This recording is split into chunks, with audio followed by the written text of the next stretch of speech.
I just got one thing to say. One thing.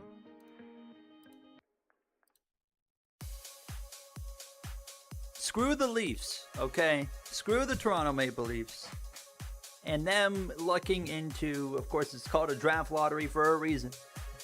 But of course, they end up getting the first draft pick for 2027. Absolutely outrageous.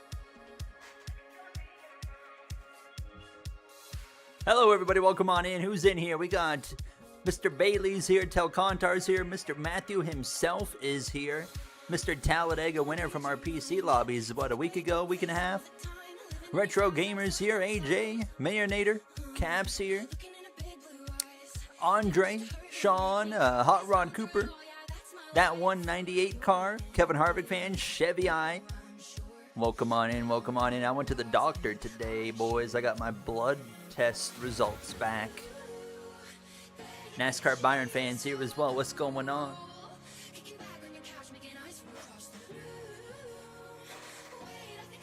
Happy Thursday. How's everyone's Thursday? Are we ready for some racing? I just realized that the title is wrong because in the game, Watkins Glen is 90 laps, not 100.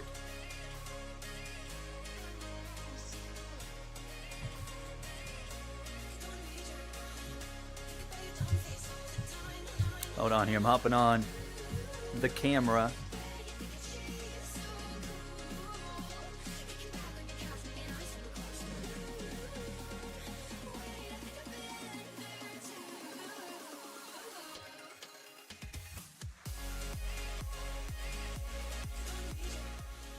Wrong one. There we go. Hello, the lighting, it's the middle of the day, or not middle of the day, but it's very early evening, so the lighting is going to be a little bit dankier.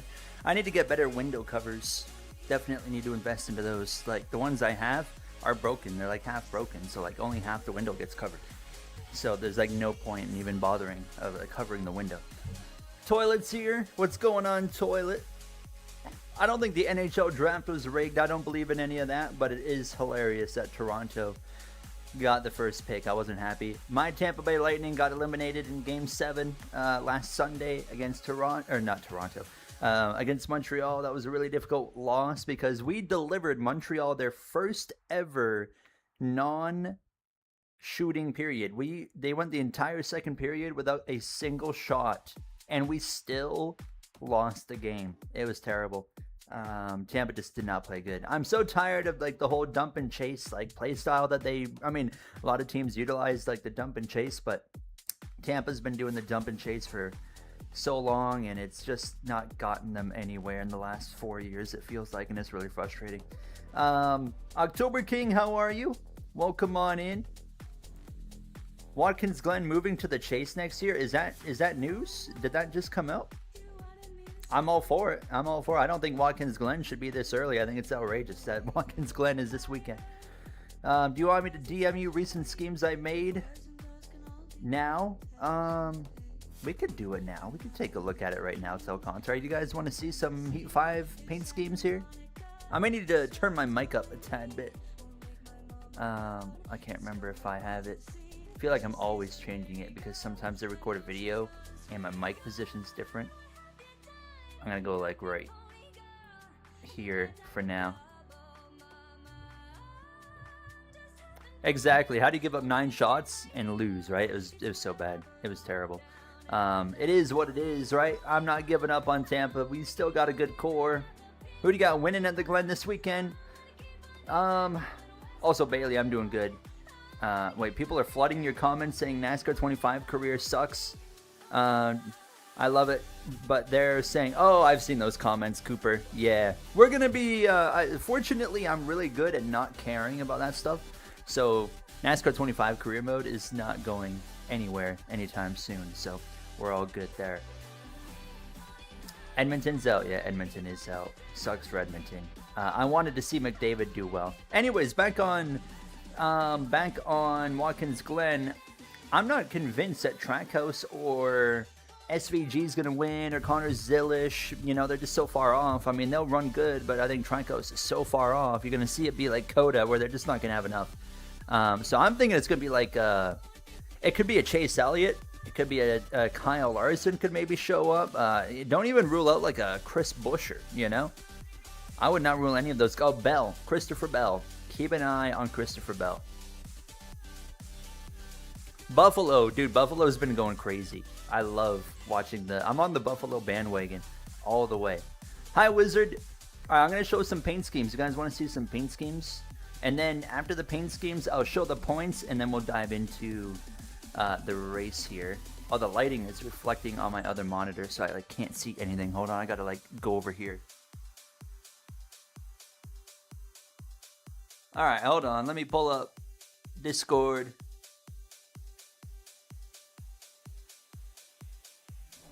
Telcontar just sent me 4 new paint schemes for you guys to see right here. They all look pretty sick. Da-da-da.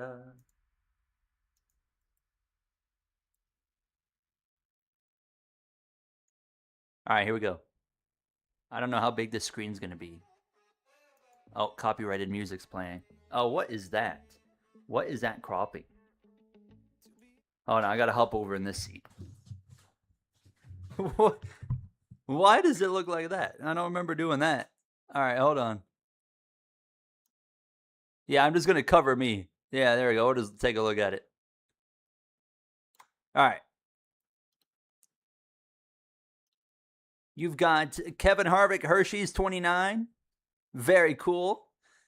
Again, I say this every time Telcontra whips up a car. I love that he's doing like the Hershey's are like the sponsor, and then like the primary sponsor down the door or towards the quarter panel, the back of the car. Just it really has that kind of mid 2000s feel where that was like a really common thing, and I was a big fan of that. I don't know why I was a big fan of it, but I just am. Look at that 91. You notice the name right there, Casey Atwood. Casey Atwood in the Dodge/Mountain Dew Code Red. I've had Mountain Dew Code Red before. I didn't know it existed all the way back in like the mid 2000s. But yeah, that one's actually really cool. And he kept this like similar design from Mountain Dew all across the other Mountain Dew cars, and it looks really good. It's really simple, like these swooshes. You guys know I love to use that word, swooshes. But it looks really good. I really, really, really like that. Thomas is here. What's going on, Thomas? Nice to see you. And then, hold on. Let me get out of. Oh, I keep zooming in. Okay, I can just hit the arrow. You got the Jeremy Mayfield, number 19 Mountain Dew. So this one's got the blank base with the kind of green Mountain Dew. What do you guys call that, green, or do you call that yellow? I feel like that could be a bit of a debate. I'm going green. That's green to me, in my opinion. Zenith just gifted a membership. Thank you so much, Zenith. Who got it? AJ got it. Oh my goodness, nice to see. Thank you so much, Zenith. That's awesome. What a lad. Zenith always very, very generous. What a dude. And then finally, Neon green, that's fair. Neon green. Then finally, you got we all know in this career mode, Bill Elliott is retiring at the end of the season. Therefore, Casey Kane already announced is going to be behind the wheel of the number 9 car. He has his beautiful Mountain Dew, which is basically just the opposite of the 19. I love the color. I think, which one do I like more? I think I like this one more. I like that green being the base of the car. I think I like this one the most. But this one looks great. This one, I don't know, man. This one kind of hits too with the red. The shade of red is really nice on there. I mean, they all look great. But honestly, I think I'm giving the edge to this one. I think the 91. I think I like that one the most. Just because of the red and the black. Red and black go together so well. Yeah, I think I'm going with that. But either way, doesn't matter. All of them are absolutely beautiful. Okay, I'm going to hide my camera for a few more moments because I got to show you guys one more thing. Also, I'm going to tell you guys about something I'm working on here, but we'll be on the track when we do that. So, but first, you guys need to see the points. Thank you to Tel Contar. Oh, hello. Thank you to Tel Contar for continuing to just do what he's doing. Absolute mad lad. Okay, let me pull up the 100% season points. There you have it. So we are coming off of 3 consecutive wins. Now, 2 of them we kind of lucked into. One of them was Talladega, but we've got 4 wins on the season at the top of the board. With a substantial margin, because now when you win, you get 55 points, and that makes quite a big difference when you've won 4 races. Bubba Wallace still P2 over Kyle Larson, who's now to 3rd in the standings. William Byron, a notable here. Byron's had a rough few races, so he needs to turn things around today. He's down to 12th. Down to 12th in the points. Not so great. Denny Hamlin kind of lacking as well there in P9. Everyone else kind of looks like where I would expect them to be. Maybe Blaney. I'm surprised Bubba is as high as he is. He should be down in like 10th, and I would expect Blaney to kind of be where Bubba is. Van Gisbergen is the last spot. Oh, would you look at that? Thomas just dropped a 9.99 on us. My boy, Thomas. Hey, it's nice to see you. We missed you last week, Thomas. I remember doing the 100% race, and we're like, where's Thomas? It's nice to see you. Thank you so much for the $9.99. I wanted to ask you. I'm just going to ask it now. I was going to wait till after I showed the points, but how settled in are we now with the move? Shane Van Gisbergen, the last one in the chase right now by 12 points over Kyle Busch and Chris Buescher, who are tied.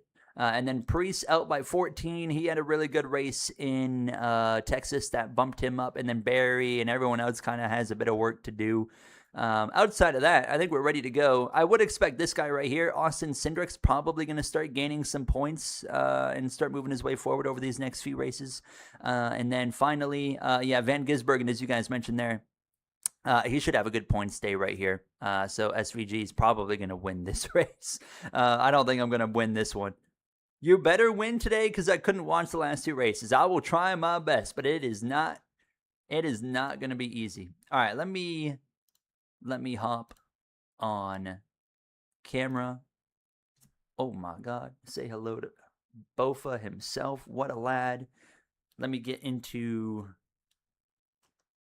Is that the right button? Is my Stream Deck? Sometimes my Stream Deck works, sometimes it doesn't. And right now it's not working, so I'm going to manually click over. Okay. There we go. What's my dad texting me, chat? He's saying, oh, there it goes.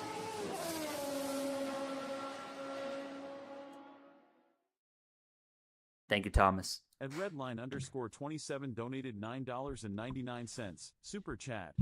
It's been a minute since I've been able to watch a stream. Hamlin's out for 4 to 6 weeks. What do you mean by that? Ben's here. What's up, Ben? Check Hamlin news. Excuse me? What do you mean check Denny Hamlin news? You're completely settled in. Both back to work, and it's been great. It's crazy we can get out of work and pack up the kiddo and just walk down to the beach. I imagine that has got to be really nice, right? You can just kind of take a stroll down to the beach. I would be terrified because I don't like water, but if you like that kind of thing, that's got to be just beautiful to actually be able to do. I'm glad to hear that you're all kind of, sorted out now. Hi, October King. I am not seeing any Denny Hamlin news. I think we got a baiter in here because there is no Denny Hamlin news here. Yeah, there's no Denny Hamlin news here. Oh man, Ryan Preece. We got Ryan Preece news. Ryan Preece is appealing his penalty. Watkins Glen confirmed it will be in the chase next year. Let me look. Is Bob Pockrass confirmed that? I don't see anything, but I believe that. I do believe that. And I think that will be a really good move. Oh, I see it now. In 2027, the chase turns to the Glen. Good move. Watkins Glen should have never been moved up to begin with. I don't know. What was the point of moving it up and then just moving it back to where it was? I don't really understand that. What did you guys make, before we jump in, let's get things ready to go here at least, but what did you guys make of the Ryan Preece penalty and also the Kyle Busch situation? Because they're both pretty interesting. Hello, Terrence. How are you? My opinion, I'll start with the Ryan Preece thing. I don't think it should have been a penalty, personally. That's just my opinion. I wouldn't have penalized him. I know he did say he was going to wreck him, which is where the penalty comes from. I did not mean to go into career mode. So like, I get it, but first of all, I think him wrecking Ty Gibbs, as much as I don't like Gibbs, I think it was an overreaction. I don't think Ty Gibbs deserved to get backed into the wall because of overdriving one corner. But I am more of a fan of letting drivers handle things on the racetrack. And that's kind of what happened. He didn't right hook him at 180 miles per hour, at a mile and a half. I know he dumped him at a mile and a half, but if he had went out there and blatantly right hooked him, I'd be like, okay, like, we can't do that. But he didn't. He didn't do that. I don't think it should have been a penalty. I think it was fine, personally. That's just me. We're going to, yellow flags on relaxed or strict. I think we got to stay with relaxed, right? Because if we do it on strict, just one car spin off the racetrack will give us a yellow. I don't really want that. And then, hold on. One more change, 105. This is going to be a difficult race right here. Yeah, you guys are saying relax. We'll stick it with relax. Yeah, I am surprised. If anyone was going to get a penalty, I see what you guys are saying. Like, if anyone was going to get a penalty, I thought it was going to be Kyle Busch. Like, my man, that was pretty bad. I don't think he should have been penalized, though. I mean, it was so stupid. It was all his fault. And I see someone saying, BKE says, do you think KB has a chance to win with Andy Street on the box now? I'm not convinced yet, because Kyle ran good at Texas last year, and then ran like crap a lot. So it's too early to tell. It could have been just a big coincidence that he ran well. But, I mean, Kyle Busch, he's been left out in the sun at 110 degrees. He, expected John Hunter to be closer to the wall and then turned across his nose and wrecked himself. That's the problem. It's like, John Hunter didn't do anything wrong. Like, you made the mistake of expecting him to be closer to the wall. He's not obligated to be against the wall. He does not have to be there. And Kyle expected him to be there, but that doesn't matter what you expect. There was other cars in the same straightaway on the same lap. They were also a little ways off the wall. John Hunter was not the only one. So Kyle wrecked himself and then got mad about it. And I know NASCAR said SMT showed the car was broken. That's why they didn't penalize him for wrecking the 42. But do you expect me to believe that his broken car started turning left into turn 3 with no issue, and as soon as the 42 got alongside him, suddenly it just went right? Am I expected to believe that? Like, come on now. Anybody with common sense knows that was on purpose, but I don't think it should have been a penalty. I don't think it should have been a penalty. I thought it was, kind of on the side of let him handle it. But if I'm John Hunter, like I'm gonna also like look to handle things on the track. I gotta also change my wheel here to 900 degrees. There we go. It's been a few rough weeks for Kyle Busch, you know, from the Denny Hamlin thing to now this, and I'm like, man, and he was finally having a good day. He was finally having a good day, and he completely threw it away, and it sucks. But I don't know. Hopefully, we see him and his new crew chief kind of continue to gel, and maybe they can put some more good runs together. I still want to see Kyle do well, you know, even as much as I don't agree with what he did on the racetrack this past weekend, and him also defending himself and blaming John Hunter on Twitter was wild. I'm like, how in the world are you throwing any blame on the 42? I didn't really understand, but I'm only going to run like one lap of practice and then we'll jump right into quality. He hit his brakes 2 times while this was happening. He was waiting. He was going to make sure he took care of that 42. Hello, Aaron. How are you?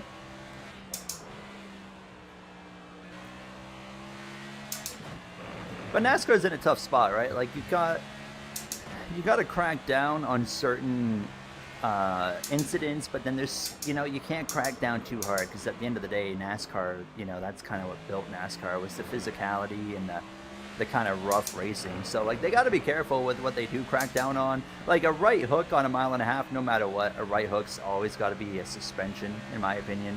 But yeah, it's not easy being in their spot. I did see Ryan Blaney signed a long-term deal, which, not surprised, but I'm a little bit disappointed in the sense of I was kind of hoping to see, like, what he could do if he went somewhere else, you know? Because, like, I mean, yeah, Penske's good, and Ryan Blaney shows, you know, I mean, what he's capable of in a Penske car. But I'm like, man, imagine if he was in, like, a Hendrick car or a Gibbs car, which Joe Gibbs doesn't have any space, but or a 2311 car, you know, just something along those lines. Like, imagine what he would do. Left side. But at the same time, I mean, those teams all seem, all those teams seem kind of, their lineup is pretty full and doesn't really look to be like changing, I guess. So I mean, it kind of makes sense that he would just, you know, stay with Any handling comments there in that Penske.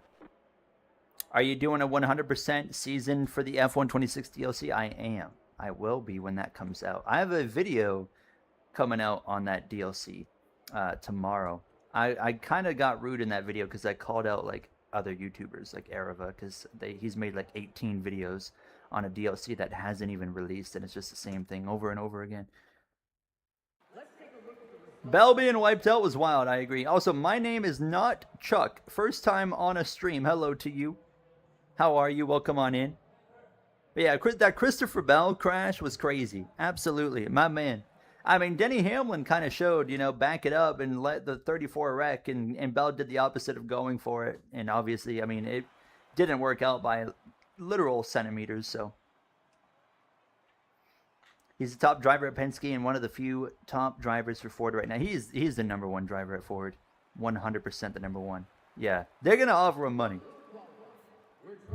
If you're Ford or Penske, like, you kind of needed to keep Ryan Blaney. If you let Blaney go, it's just like, well, what do you really have now? Like, I mean, yeah, you got RFK, which, you know, Buescher, and he's been kind of cooking, but is Herbst going to stay in that car full time, like in NASCAR 25 career? To be determined. I'm still thinking on that one. Speaking of Riley Herbst, can we... Hit your marks and stay smooth and be aggressive. Oh, hold on real quick. BKE says, got a W at the Glen, 50% 2x wear, 105 difficulty. My man. Congratulations. I don't think I'm going to be matching that. I think we can get a top 10, but I don't think I'll be winning. Can we talk about, though, Riley Herbst? I can't believe I'm giving credit to this guy, but he's not running as good as, you know, a Reddick or whatever, but Riley Herbst has shown genuine improvement.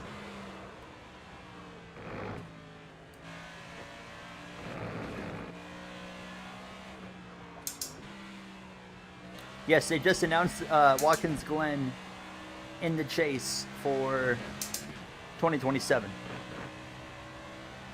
It'll just allow SVG to pull away more. No, I don't know, because, you know, like I said earlier, I think that Trackhouse, I don't think Trackhouse is still going to be where they need to be this weekend. So I don't think SVG is going to win. I don't think Zilish is going to be winning either. I think it's going to be an interesting race. I mean, I think whoever gets in front, though, whoever gets in front and leads the race, it's just, yeah, it's just going to give them more time to run away. I don't think the 10 laps will do a whole lot more, in my opinion. I could be completely wrong.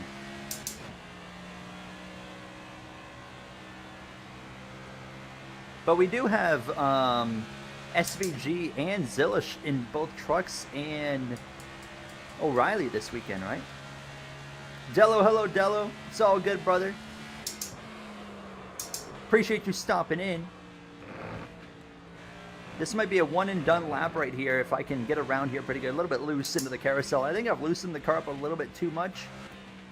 However, it kind of feels good, so I think we'll kind of keep it the way it is for now.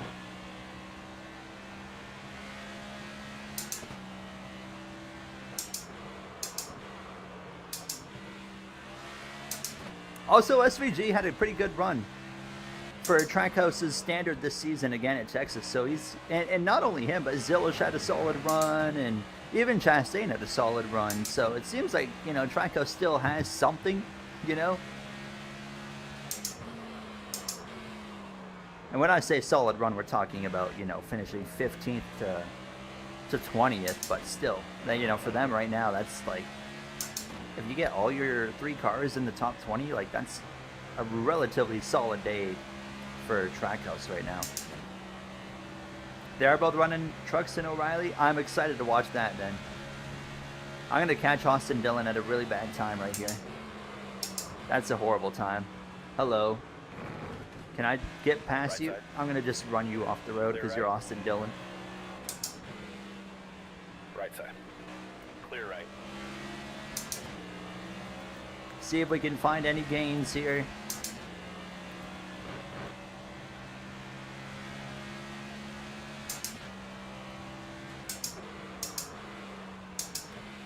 A little bit wide. Oh boy. You know, maybe the car is too loose. It might be a little bit on the loose side. Let's come back into the pits. Here we go, all on you now. I'm going to tighten this thing up. It is definitely too loose. I'm going to go up to like a 49.5. Yeah, 49.5. We'll go and make... 10-4. Where am I? 5th? A second off of Chase Elliott.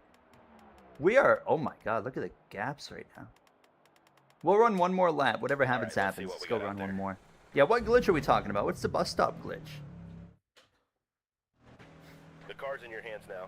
Give us something special. Whose setups do you use? My own. Because all I've done is tire pressures and wedge on this setup. Now, if I do a full-blown custom setup, which I don't do very often, I only do a full-blown custom setup at short tracks, because that's the only tracks you really need like a full-on setup. I don't even know who it is. There's this one guy, you just look up on YouTube, NASCAR 25 setups, and there's just one guy that's done like setups for everything, like all series, all track combinations, and I just throw his setup in.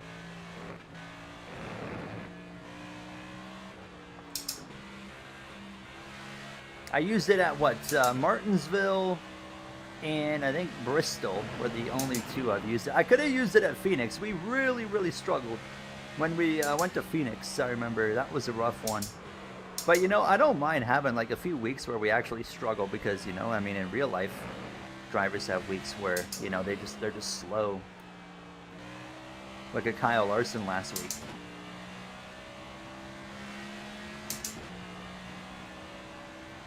Homestead might be for sale. I'm going really deep, but that's all right. Thank goodness it's not like real life this weekend. Oh, I cut the corner. I cut the corner. Okay. I'm just going to take that qualifying effort then. I'm not going back around for another lap. All right, show us what you can do. 10-4. 7th right now. Let's see where that ends up. But thank goodness we don't have those tire barriers to worry about. All right, we were P11 in Group 2 SVG. Who could have seen this coming? Shane Van Gisbergen goes top of the board. We're probably going to end up like 20th, I would imagine. Somewhere around 20th. Maybe 22nd. I'm going to go like 22nd.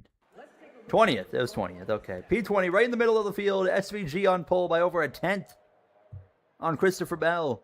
Byron, Briscoe, Elliott, your top 5. How about Gibbs up there? McDowell as well. Zillish in 17th. Connor Zillish. All right. P20 for us here today. I think we can go forward. I think we're going to have a good little race here. Why are you using an F1 wheel? Because I don't have money for a round rim. So this is the wheel that was way cooler than a NASCAR wheel because it's got buttons on it. It's got a screen on it. That was one I went with. It's race day, and these NASCAR Cup Series drivers will slam the curves, push the limits. Oh, dude, I didn't even think about that.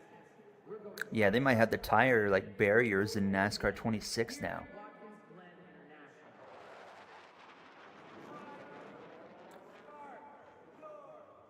Hey, as a Kyle Larson fan,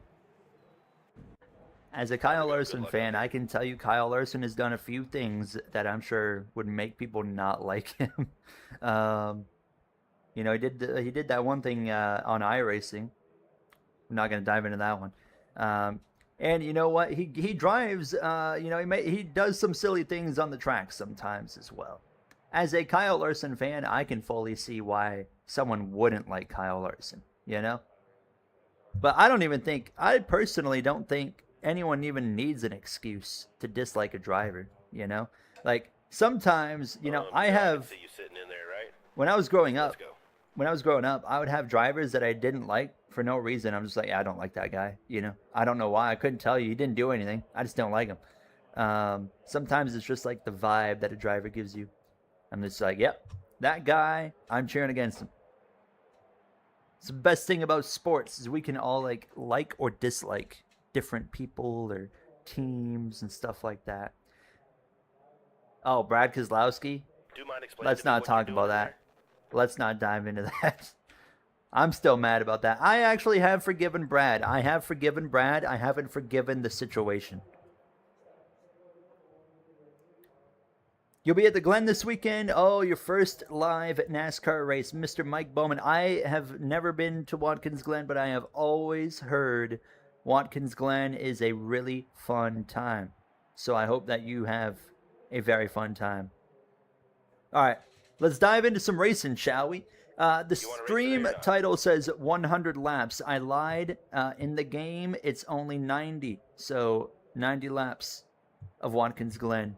You can't forgive Byron for last year's championship. Well, to be fair, it wasn't his fault, right? Like, you should hate his crew chief. You know, they're the one that made the decision to take all the tire pressure out of the car, and that's what led to the tire blowout.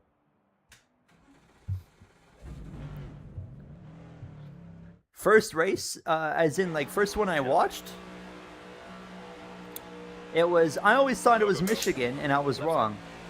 So I went and corrected it. It was 2006 Texas Motor Speedway. All right, we're underway.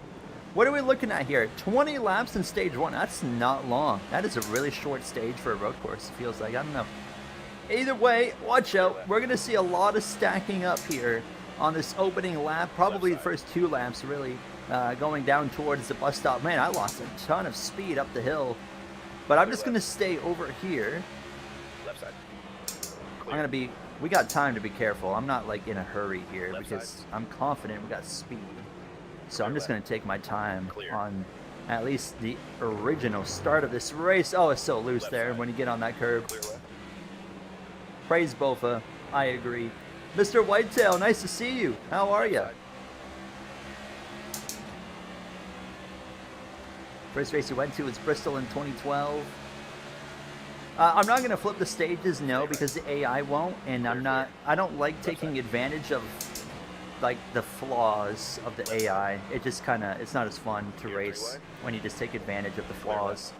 So we will not split the stages. We will just do we're just going to race this entire first stage out and see what happens. Right side. Clear right. Dylan Gooden's here. Dylan, I saw your tweet this morning about you applying to the NASCAR Creator Series. I had no idea. He died. Joey Logano's dead. Oh, that's big. That's big. That might be a yellow. That might actually be a yellow. No, he got it going. No caution. We stay green. Joey Logano's crashed already. But I didn't know that the Creator Series is doing a NASCAR league.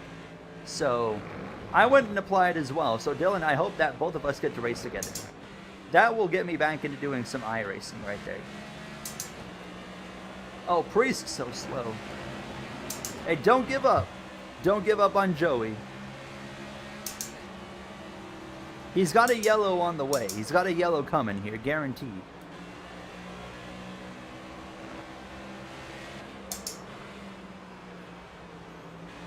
Left side.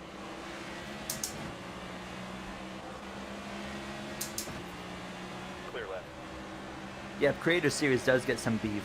I hope that if I get into the NASCAR Creator Series, I hope Alex Gillen joins it so I can wreck him.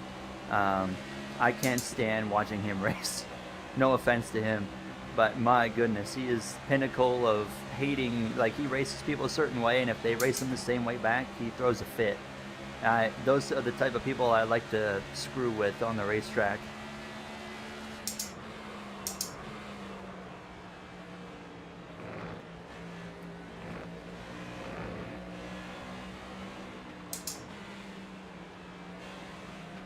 Yeah, Joey hasn't been the greatest. What is he now? 17th in points, if I'm not mistaken.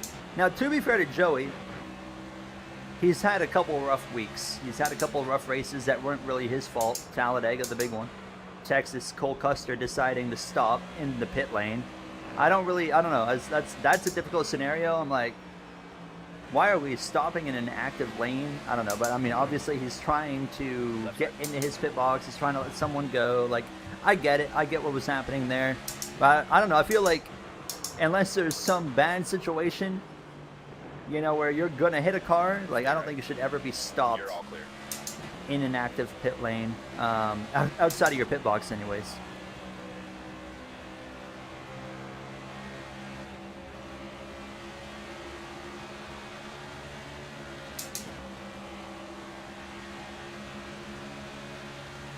Yeah, how about Vanilla Waver? He was going crazy that Talladega race.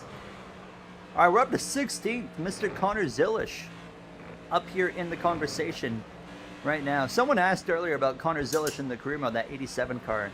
We are going to do Casey Kane in it at some point when it works out. He's only had, that 87 car has only been in one race all season in the career mode. It's hard to believe. Chat, I just remembered, I was going to tell you earlier. I forgot. Let me tell you right now. Because it's kind of cool. It might be kind of cool. I don't know. We'll see. Ooh! Ooh! Oh my goodness. I hit the curb. Oh, we got away with one there. That could have been really bad. I got away with that one. My goodness. Alright. Let's try that again. So, you guys remember I put out a video like a week ago maybe, called NASCAR 26 franchise mode. Now I want to start this off by saying there's no guarantee this is going to happen. No guarantee this is going to happen. But I am currently working on setting up my own like NASCAR franchise mode / like manager career mode. And doing it on a game like NR 2003 maybe. And the way I would do it is I would actually probably be utilizing like Google Sheets to do it, and using all these different spreadsheets that kind of, you know, determine parts on the car, prices of everything, and how much money I'm making from a race, and, you know, having Google Sheets just literally keep track of every little thing. Bit of contact there with the 87. But I am working on that. I don't know if it's going to turn into anything, but I hope it does. We'll see. Stay right. Clear left. And then we could hopefully turn it into a mini series or something down the line. What's your thoughts on the tire barriers? I mean, I'm not a huge fan of it. I don't think we need it in NASCAR. That's pretty well all I have for that. Yeah, I don't think it's necessary. I know there's a gripe about, you know, NASCAR and always doing this right here, right? Where they go way wide like this. There's always a gripe about NASCAR doing that. But, I mean, NASCAR's done it since the beginning of time on road courses. So I don't see why we need to suddenly change it, you know? I don't know, it just seems unnecessary to me.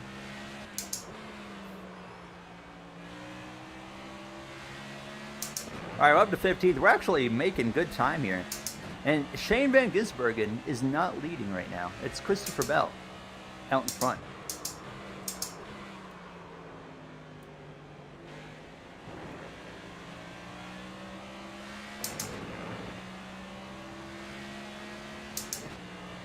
You can't drive at road courses on Heat Ultimate Edition.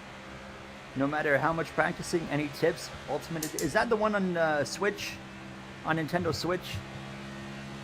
The only thing I recommend in the NASCAR Heat games is on road courses, just patience on throttle. A lot of patience on throttle, because the rear end, you really don't feel the rear end in the Heat Series slip around on you until it just goes around. So you just got to be really patient on pressing the throttle down, you know, from 25% to 50 to 75 and then, you know, to 100. It's just super patient because you just cannot feel, you know, grip, you know. And now on the brakes, you smash that brake pedal, smash it. Brake late as you can, smash that brake pedal. Your tires aren't going to lock up all the way, but on the throttle, opposite, be very delicate. Only on the road courses. Short tracks doesn't really matter unless it's like a Martinsville or something. But yeah, road courses specifically, I think you just got to be really, really patient on that throttle. And then just make sure you set up those apexes.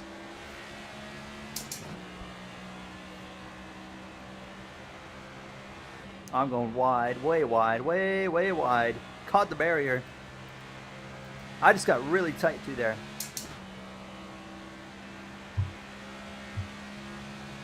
Enjoy your homework, Whitetail. I'm not too worried. I think we got good speed here. So we're just going to take our time. And obviously we know we're not going to win the stage. And there's only 1 point in our format for a stage win. So obviously I'm not like too worried about getting through traffic right now. I think we should have a goal though of... I don't think we got the speed to win on speed. We could win on strategy or something.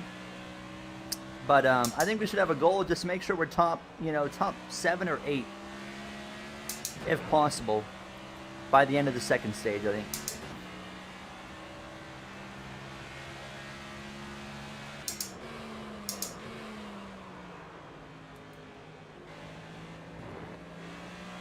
What happened to the Beam NG channel? You said you would start. I did start it. It's up and running. It's called Arzod, A-R-Z-O-D.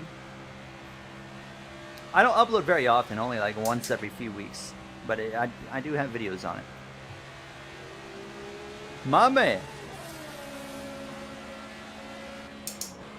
Kaz with the 9 months. Can you believe, Kaz, we're coming up on a year now? How about it, my brother? And he says, you got a job. Part-time, hey, part-time is better than nothing, right? That's awesome to hear. My man. Congratulations. Congratulations.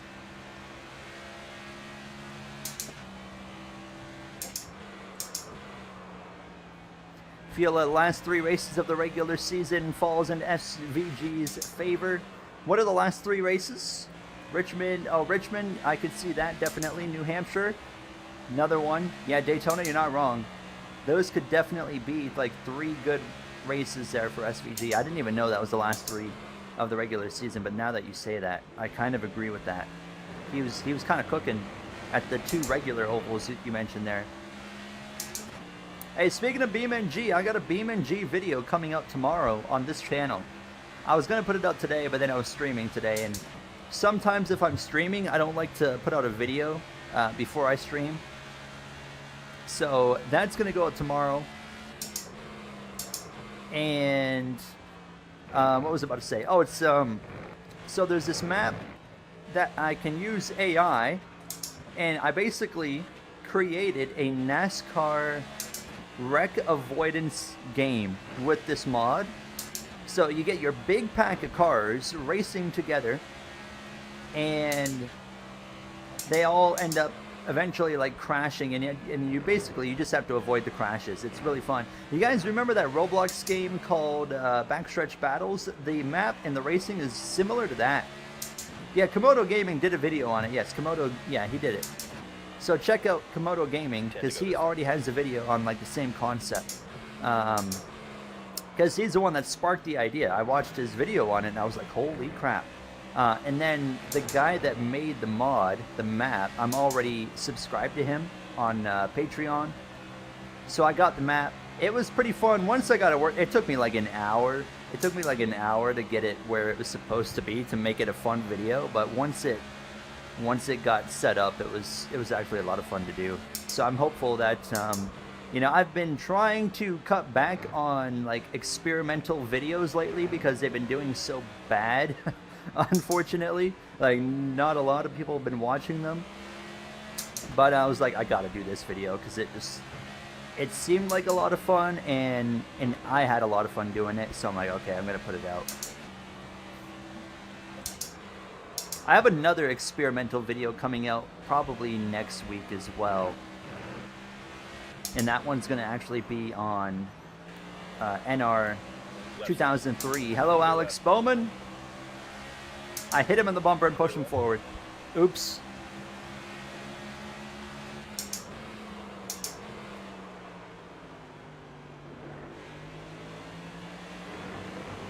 Still going to get a run. Left side. Clear. Got him. Into 14th.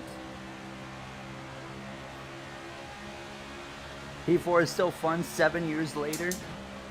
What are we doing playing Heat 4? What are you doing on there?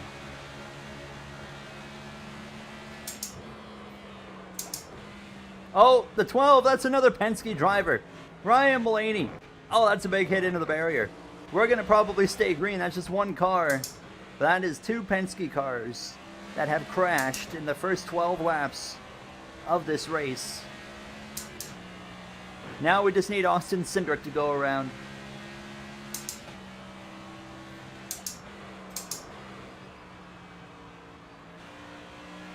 Christopher Bell is going to be lapping people before the stage is over. That's crazy. Cap's here as well. What's going on, Cap? What did you have for dinner?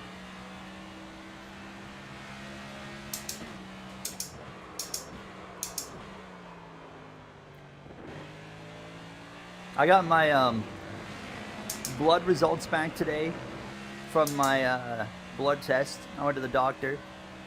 They told me I needed more vitamin D, which I was not very surprised to hear, because I spend a lot of time indoors, if you couldn't tell.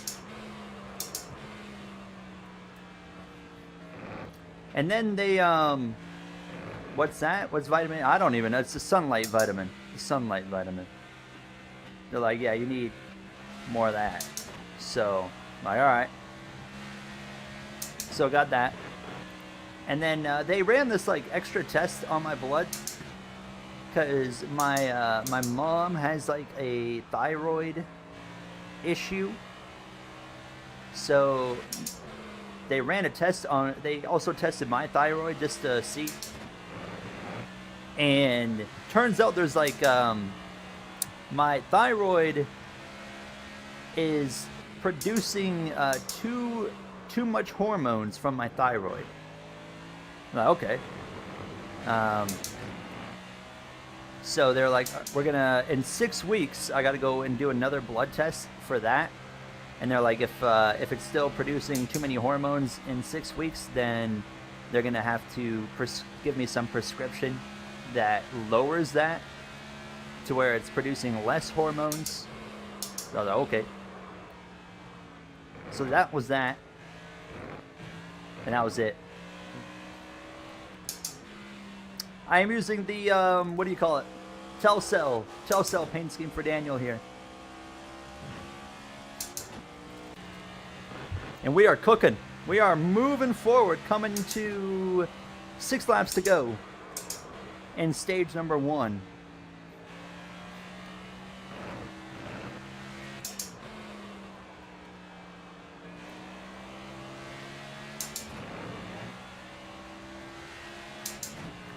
I'm speaking doctor. When's the next F1 2012 stream?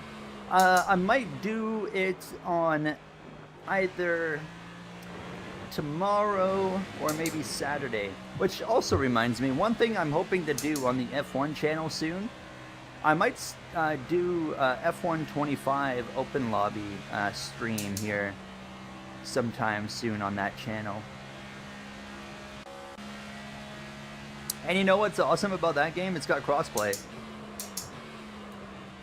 I'm cooking. A little too deep. We're running down old Ross boy up here, Mr. Chastain, running P12 right now. Christopher Bell has run down the back of the field in 15 laps.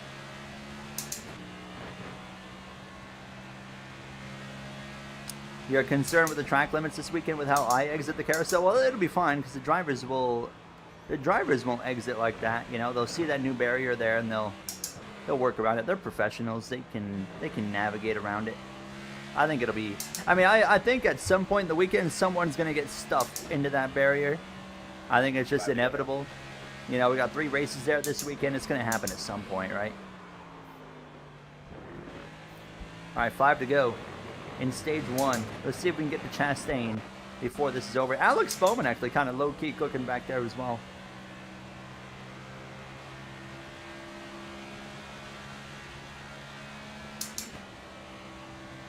You have lupus in your jeans. Oof. Hi, Neptune, by the way. Nice to see you.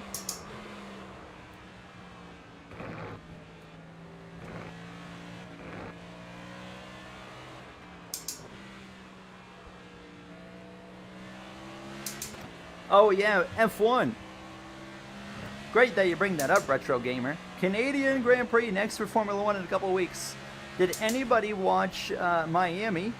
You know, they ended up moving the start time forward because of potential lightning. So it did not overlap with NASCAR, which was awesome because I was worried about that. I wanted to watch both races.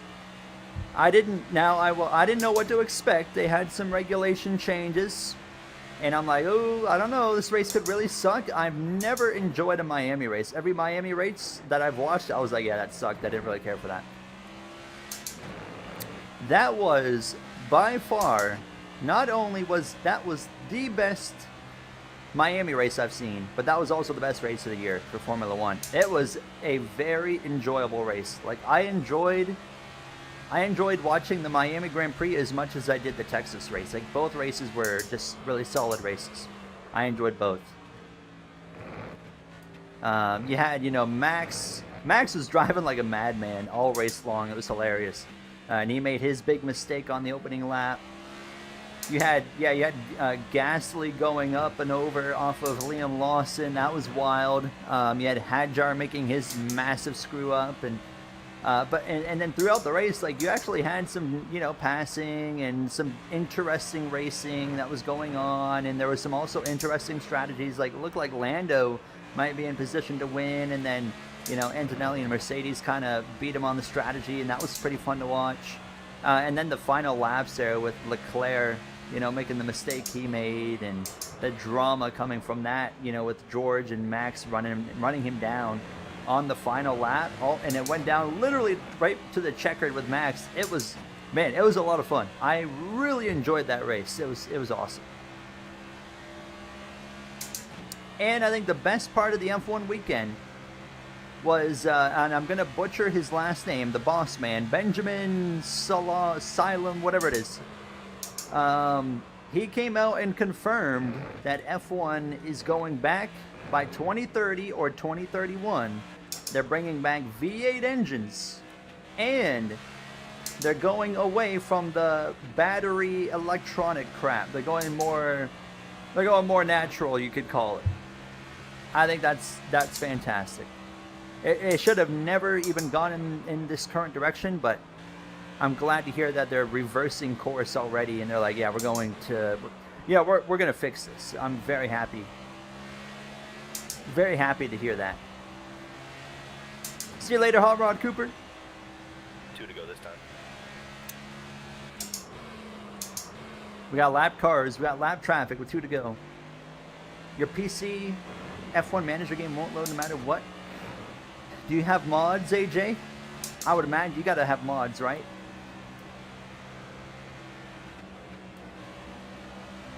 Do you think Buescher breaks the winless streak at the Glen? I think he has a very real possibility. Oh my God. He definitely has a possibility, the potential to do it. Oh my goodness gracious. Did I get damage from that? No.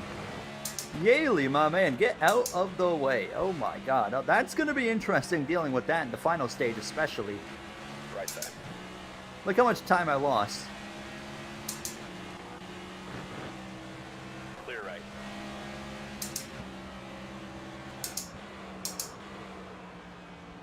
Did a fresh install still won't work? Have you verified, another question. Did it work before, and then did you, after installing it, did you also verify the files after installing it? White flag right here. I have had a few times where I have had mods cause issues with the game, and I had to not only reinstall it, but I also had to verify the files, which was weird. It's very rare, but I've had that a few times. Josh Berry is in 39th, my man. You are not running good right now. Are you gonna let me through? No, you're not. Fair. Fair and valid. Christopher Bell is already about to win the stage, by the way. Clear right. Oh, we got another wreck. I think we got another wreck. Maybe, maybe not. Nope. Okay, we're good. Just a bunch of smoke. Chastain up there in front of us. We're not going to run him down, so we'll settle for 13th here in this first and opening stage. Christopher Bell has already won Stage 1 over who I imagine in P2 is the 88 of Shane Van Gisbergen. Jimmy Johnson right here, running 38th on this final lap of the stage. We're just going to bring it home at this point. We got good speed. I think we can get into the top 10 for sure in Stage 2. Clear left. All right, there you go, P13. We are really loose off the bus stop. It's all because of that curb on like the right side. The car is not really loose, it's just the curb Road is open. just eliminates all grip. I don't really... Maybe we make a little change from 49.5 to 50 on the wedge. Stage 2 is also 20 lap. Oh my God, that final stage is going to be really long. It's going to be like a 50 lap stage. Okay, we're pitting here. All right, let me get a little break here. I need some water. Coming to the green. What are you saying there? If Antonelli beats Russell at Canada, George is probably cooked. I think George already is low-key cooked. I am curious. I don't mind it because I'm not a big fan of George. I kind of like seeing Antonelli come in and do better than him. I think it's trying to load the intro video from 25 since he modded it. And since it's gone, it has no video to load. But if you validated the files, it should have automatically put that video back. So that is weird. That is weird. And even if you reinstall the game, either way, that should fix it. So I don't know. There's got to be a way. There's definitely a way to fix it, AJ. But I don't even know how you would get that. Like if you've done both of those things, I don't even know. Are you able to get in contact with their support team at who made it? Frontier? I don't know if you can get in contact with them. I feel like that would, like, if I did both of those things and it still wasn't working and no mods are in the game anymore, I'd be like trying to reach out to them at that point. That'd be like a last resort, in my opinion. I gotta go to the bathroom, boys. We're gonna run a few laps and then, actually, I should go right now. I ain't gonna make it to the end of the stage. Bell is, oh my God. Hi, Linus Lundqvist. Mr. Linus Lundqvist Worshipper is here. Chat, I got to go bathroom. Really bad. I apologize. So I'm going to disappear for like 2-3 minutes.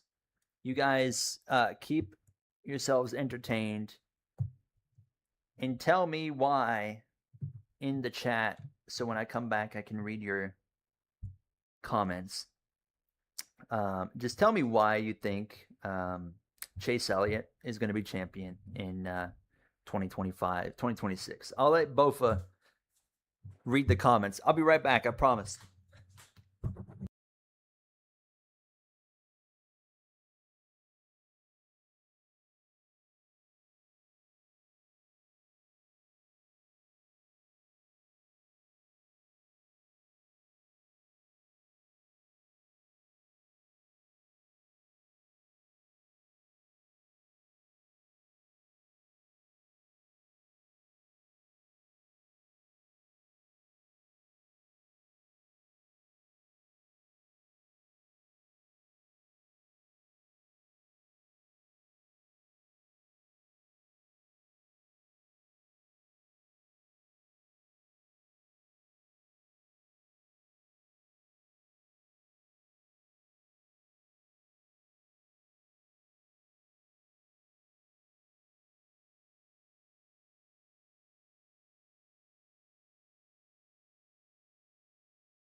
Chase Elliott is the second best driver behind William Byron. That's just not accurate.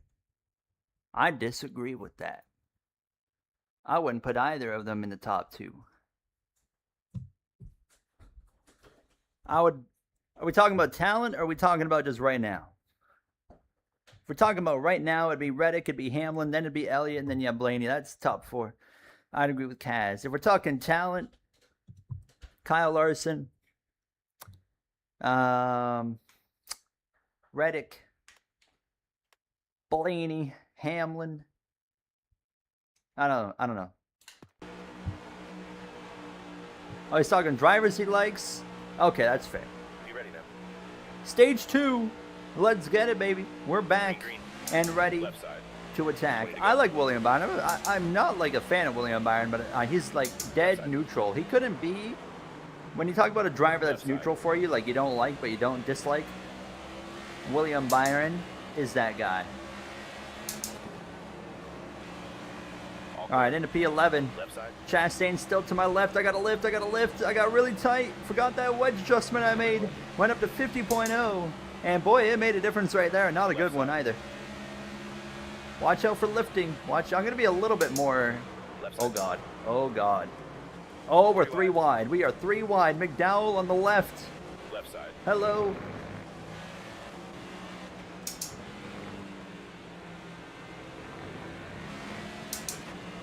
Clear left. Clear. Into P11.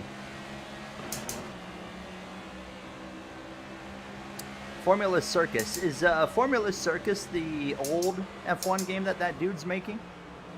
Oh, wait, no, that's the one Ereva's part of. That's the one Ereva's part of, right? The one where you can walk around the paddock and stuff.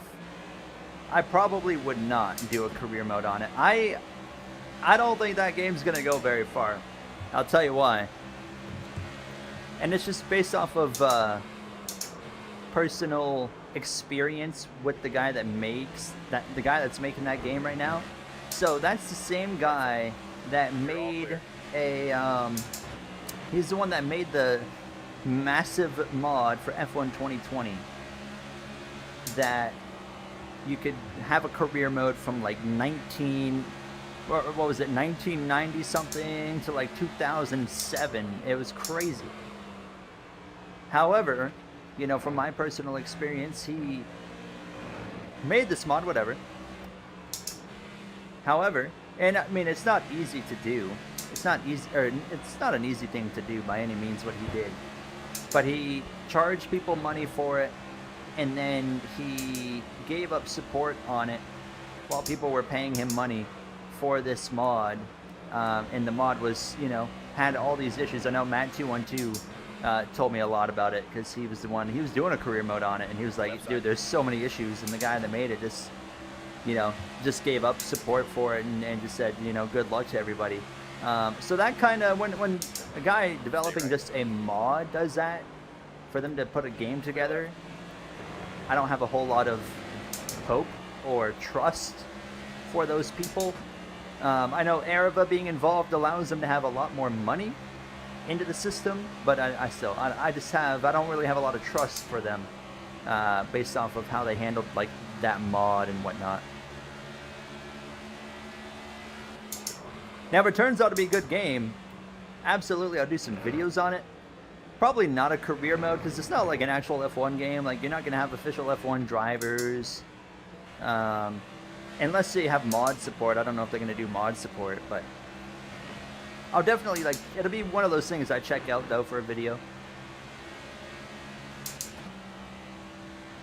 Oh, I would love to see SVG win in that super file paint scheme. It's a beautiful paint scheme, by the way. I love that paint scheme. I'm surprised Red Bull is not on board with SVG for a road course. The League, the Justice League cars. That'd be interesting.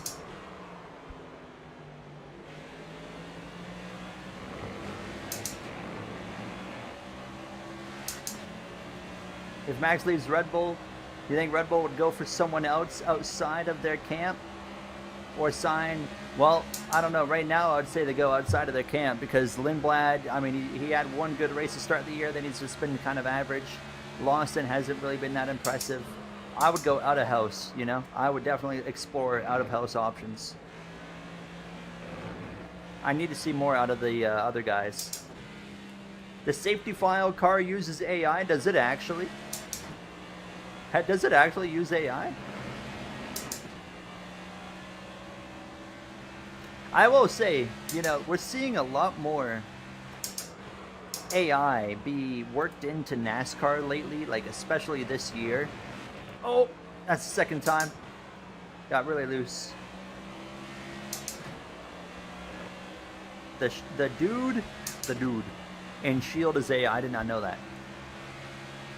Like I said, we're seeing a lot of AI be worked into NASCAR this year, from, I guess, now paint schemes to, oh yeah, the lacrosse game. Yeah, I saw that. I saw the lacrosse game. It's just AI. I'm like, it's, yeah, Fox. Fox goes hard on the AI. Like, I watch the speed show on YouTube they do every week, and there's so much AI. I'm like, oh my God. It looks so bad. Like, if you are a one-person team and you're like, I gotta use AI to save time. Okay, I'm not gonna go after you for that. But that is, Fox is a team with a lot of people and a lot of money, and they have settled for AI slop. Just outrageous. And it just, you know, I'm at a point now though. I'm at a point now where I don't complain about it anymore, because do I like it? Absolutely not. I think it looks horrible. I think it's terrible. However, it's clear as day. The large majority of people, I don't even know if it's a majority of people, because it could just be a loud minority, but a lot of people are very against the whole AI usage, right? And it's very obvious that these corporations don't care. They just don't care. And I'm beyond the point of complaining about something that they don't care about you complaining about. They're just gonna do what they want to do, and I'm just like, yeah, I'm wasting oxygen complaining about something like that at this point. I've just given up. I'm like, yeah, it is what it is. That's kind of the, you know, it's just the direction we're headed in. It sucks.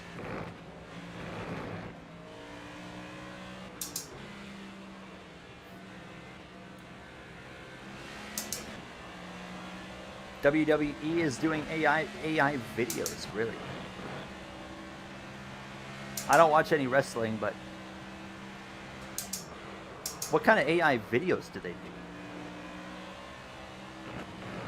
Yeah, we're almost done with Fox. Let's look at that bright side. Now, if Amazon comes out here in a few weeks and rips some AI like promo onto us, oh my God, that would be a massive yikes. But I don't think that's gonna happen. I think we'll be safe with Amazon. I'm excited for Amazon. I can't wait. What do you think about the comment I made about Dragovich racing with you at the? I saw that Dragovich comment. I don't think so. Here's the plan. So since it's Dragovich's rookie season, he won't do that, but I'm definitely looking at doing it in the future, because we're going to include that specific race more times going forward throughout this career mode. It's going to be like a staple of the career mode.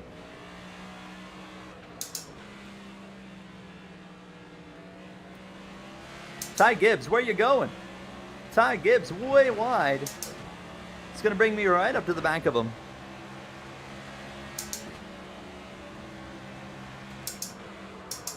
Did you guys see the TV ratings, by the way, for Texas? Again, up for trucks and up for O'Reilly. But unfortunately, Cup went down 11%. Left side. Wild. Absolutely wild.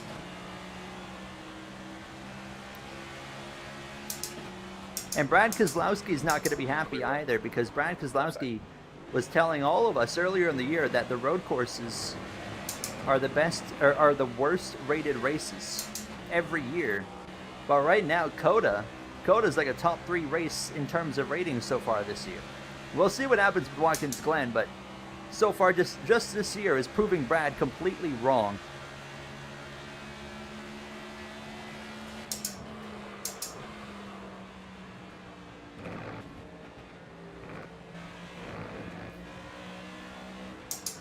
You hate road courses.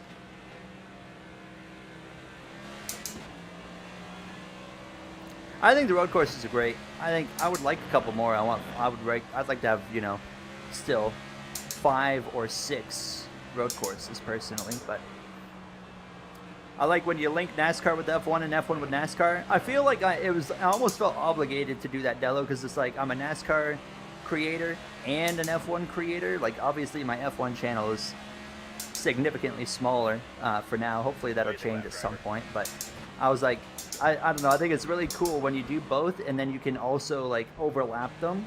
I don't know, I just always felt really cool.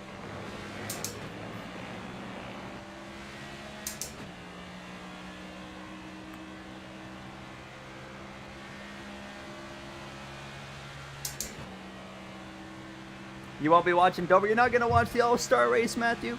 Because you'll be away. Oh, he's going to be gone. You ain't going to get to see the snooze fest. You kidding me? It's probably for the best that you won't get to watch Dover. Let's be real. When would that NASCAR 26 career start? Oh man, Davis, it's gonna be a while. It's gonna be a while. Like we're talking at the bare minimum, at least a month or two. It'll be a while. Christopher Bell, by the way, still leading. I'm running, I feel like, as consistent and as fast as I could run without running this car into the wall or off the track right now. And we're making these small gains right now. Pufferfish Gaming, hello, welcome on in. How are you? Oh, that was my fastest lap of the race. Wait, what does that lap compare to the leaders? I am 4/10 off the leaders still with my fastest lap. That's wild. Christopher Bell is on rails.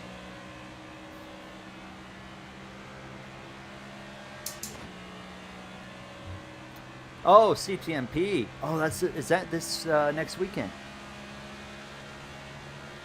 I did see, I was watching Dello. I was watching all that tornado stuff last night. Oh, goodbye. Goodbye, Tyler Reddick. Into the barrier. We stay green again. Single car accident. Around goes the 45. But yes, I did see that. I was watching Ryan Hall. And then I was watching Reed Timmer. Their live stream kind of cut out a lot, so I didn't get to see much. But I did see after the fact some of the footage Reed Timmer got of that massive tornado. Huge tornado. It was humongous. Obviously, thoughts with everybody in that area, though, because I saw it did some massive damage. Like completely wiped out some like a mobile home area and whatnot. So very unfortunate situation there. Who do you think's going to win the title? Still too early to tell, but I mean, it could be a Reddick, it could be a Hamlin, it could even be a Chase Elliott.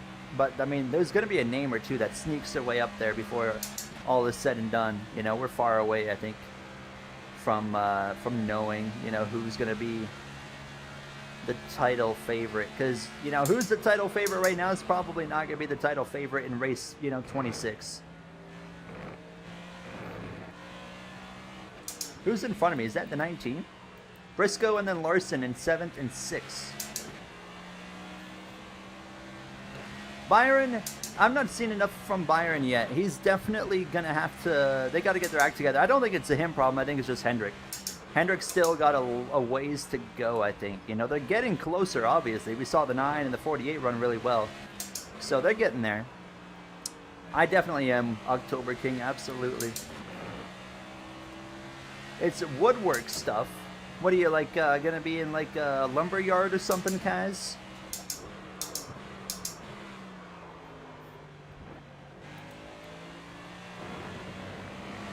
I remember when I was a kid, my local lumber yard in the town, one dude there, they had, like, a pet skunk. They kept it in a cage.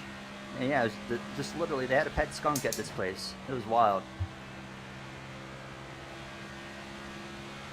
Wood cutting, oh, okay, I see. Wood cutting saws and all that. Sounds like a, you know what that sounds like, right? Is something that if you enjoy that kind of thing, Kaz, that could easily turn into your, long-term career if you enjoy it.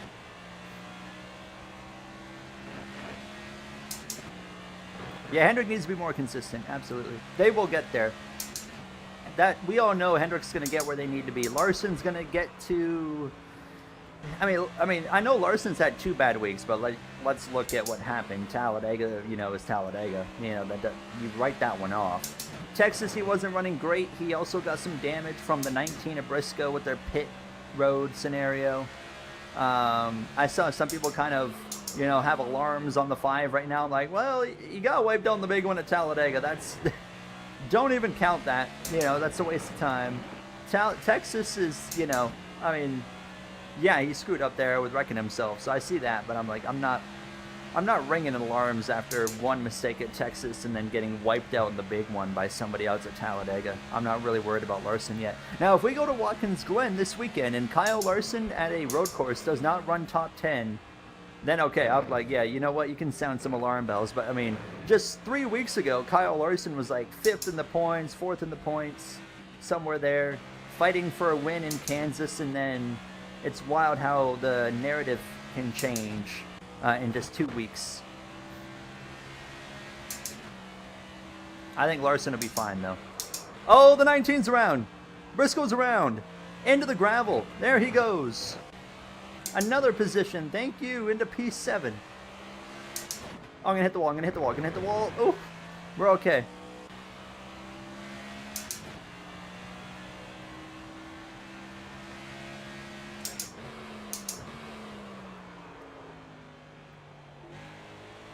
You think Hocevar has a chance to be the first non-Earnhardt or Elliott to win most popular driver? Absolutely, there's a chance. I'm glad you brought this up because we haven't talked about Carson Hocevar yet. Did you guys see him at the Met Gala this week? I don't know anything about the Met Gala other than the fact that they just wear like clothes and stuff, you know, fashion show, whatever. I don't care about the Met Gala. I don't know anything about it, but I do know one thing. I do know it's a very, very big event.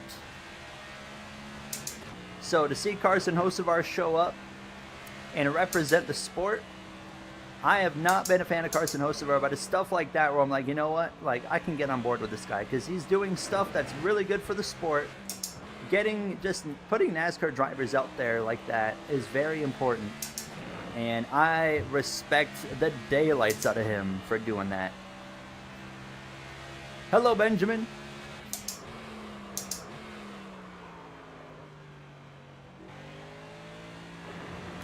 The most popular driver thing, it's stupid, you hate it. I will say the most popular driver vote is very confusing because it's like NASCAR's most popular driver. But in reality, it's the fan favorite driver within the sport. That's what the vote's about. It's not actually the most popular driver in the sport. You know, like Chase Elliott. And just from my personal experience, if I ask people around here about NASCAR, if I tell them about Chase Elliott, they're gonna say, "Who in the world is Chase Elliott? I've never heard of him." But they're going to know the names like Kyle Larson. They know Kyle Larson. They know a Kyle Busch. You know, there's people that are going to know a Carson Hocevar. So Chase Elliott's definitely the most popular driver within the sport. But to say he's the most popular NASCAR driver is like just not accurate. It is not accurate. I wish they would change the wording of that award. You know, like NASCAR's fan favorite or something award. Because that's what it actually is. It's not who's the most popular driver.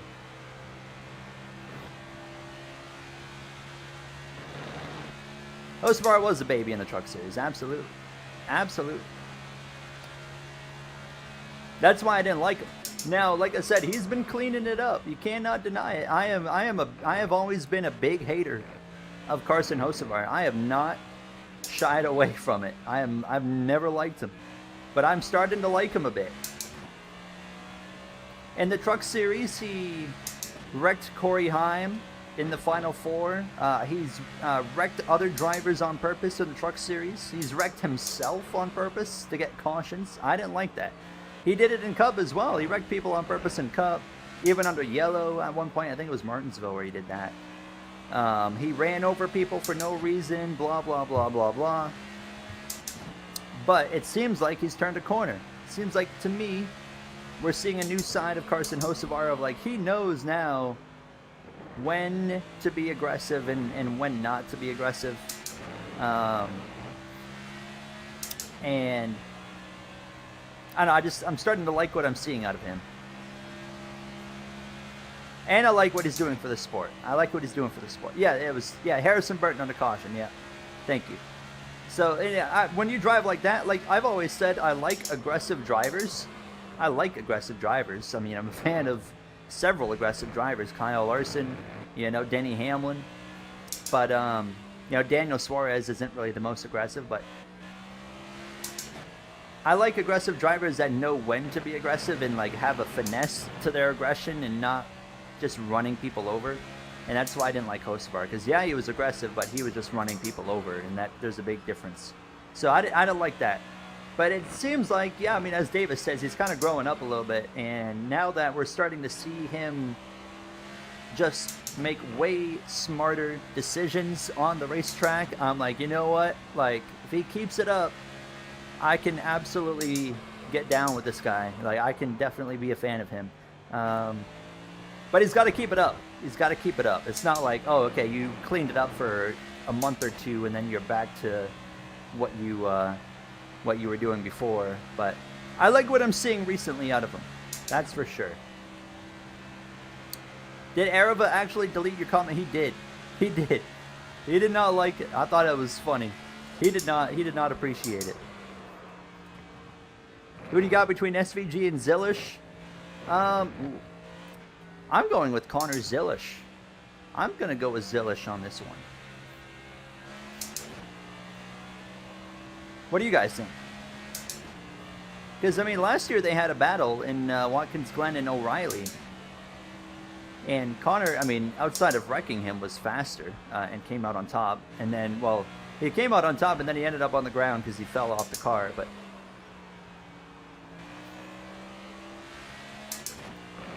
I don't care, though. I like them both, like, equally, you know. I love Connor Zillish and Shane Van Gisbergen, so.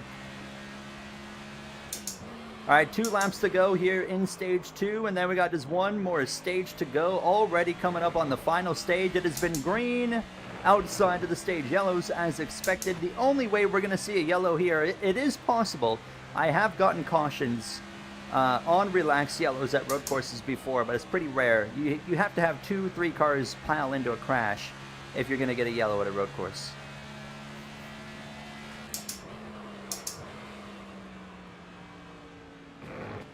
Oh my God, the 44 lapped car around.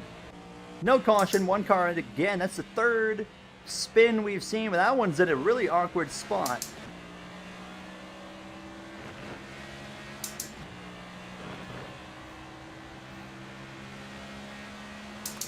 Yeah, I think, yeah, the truck race is going to be interesting because, yeah, Connor hasn't had a great history in the trucks. And, yeah, SVG has only done 1 start in trucks, and it was an oval, right? It was, wasn't it the Indianapolis short track, the Lucas Oil Raceway or whatever, if I'm not mistaken? That was his only truck start back in, what, 24 or whatever? Or was that 2023?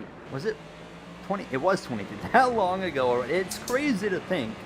You know, to me, like, SVG still feels so new to NASCAR, but I mean, my goodness, he's been now doing NASCAR full time for this is his 3rd year doing, you know, he did O'Reilly in 24 and then obviously Cup last year and Cup again this year. Oh, watch out, watch out. Kyle Larson gets stuck behind Gregson. I get the position on the final lap of the stage. Into P6 we go.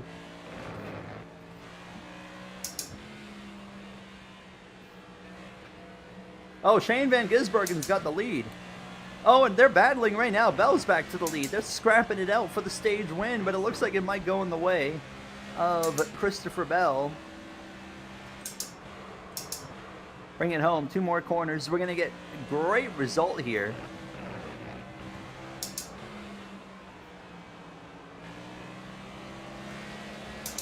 All right, there we go, boys. P6. Bell hangs on. P6 in stage 2 sets us up very well for that final stage. We got good speed here. We really do have some good speed.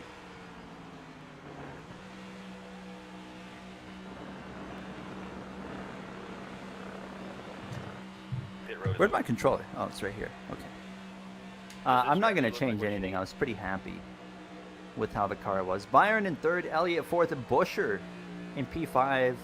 Chastain wraps up the top 10. We got 50 laps to go. I need some water here. Dello, you have yourself a good night. Appreciate you being here, hanging in here for a few stages. Have fun with the football game as well. Do you mean soccer, though, Dello? I'd imagine you mean like soccer, right? Football with your feet? Is that what we're talking about for you? Benjamin as well. You have a good night, brother. Take care.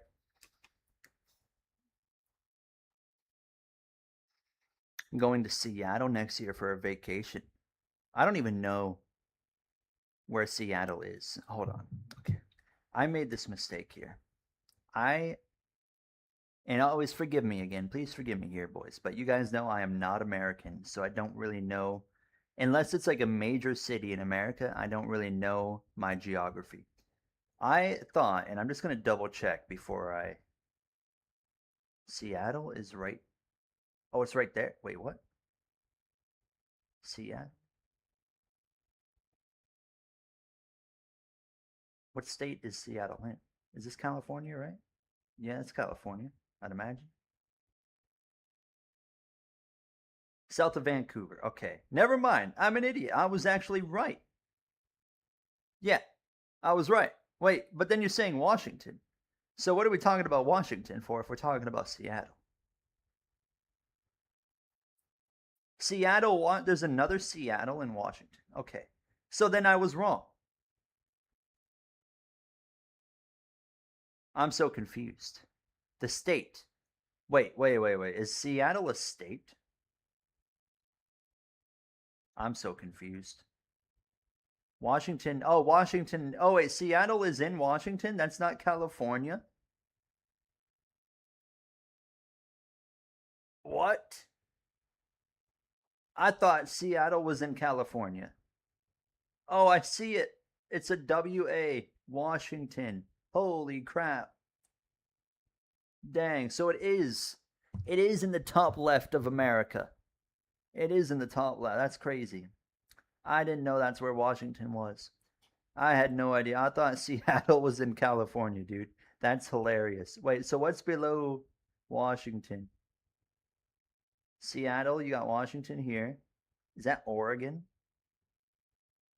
Oregon. Okay. Yep. And then you go down to California. Wow. That's crazy. Chat, I thought California went all the way up to like the border. Please forgive me again. I'm not American. I don't know my geography, but I thought California went all the way up. I knew of Oregon, I knew of Washington, but I thought they were in like completely different locations. I thought Washington. Okay, so the Washington, the capital of America, the city is more on the east side, right? I always confuse that because I think the state as well is over there, but correct me if I'm wrong. The city itself is on the east, right? Of America. Come to Washington for good summer weather. Hey, we get good summer weather here in Canada. Where I'm at, I'm in a very southern part of Canada, so we get some good summer weather here too. Don't you worry. We'll be good. The city is on the east coast. Okay, so I was right about that. Washington, D.C. is... Wait. One more thing. What state is the city in then? What state is Washington in? Washington, D.C. D.C. What is the state, though?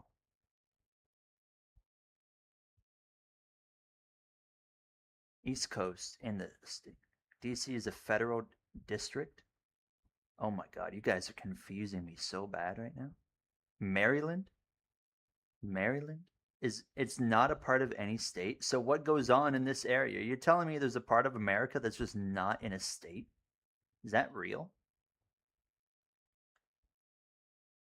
What? Washington, D.C. is technically not in a state. It's its own district between Virginia and Maryland. That is crazy. I had no idea that was a thing. That's wild. By the way, if you're in the Washington area right now, some slow traffic moving on what appears to be Interstate 295. Is that a thing? Looks like it. Yep, some slow traffic movement there, so avoid that area. Man, I'm learning so much. My dad's watching this all go down. He always gives me a hard time about my lack of directions and how I'm terrible at that stuff. He says, "Good thing you have a GPS to save you." That is crazy. That is crazy. It's to stop conflict of authority between the federal government and a state government. Okay, that makes sense, I guess. I guess that would make sense. Here, it's not like that. Our capital city is in Ontario, Ottawa, you know. I think a lot of people think Canada's capital city is probably Toronto, but that's not. It's the capital city of Ontario, but not Canada. All right. Obviously, though, when people think of Canada, they think of Toronto. Goodness gracious. I'm learning so much. There's the green. Left side. Stage 3 is underway. We got 50 laps to go. High pH, by the way. Toronto is our New York, absolutely. Toronto is horrible.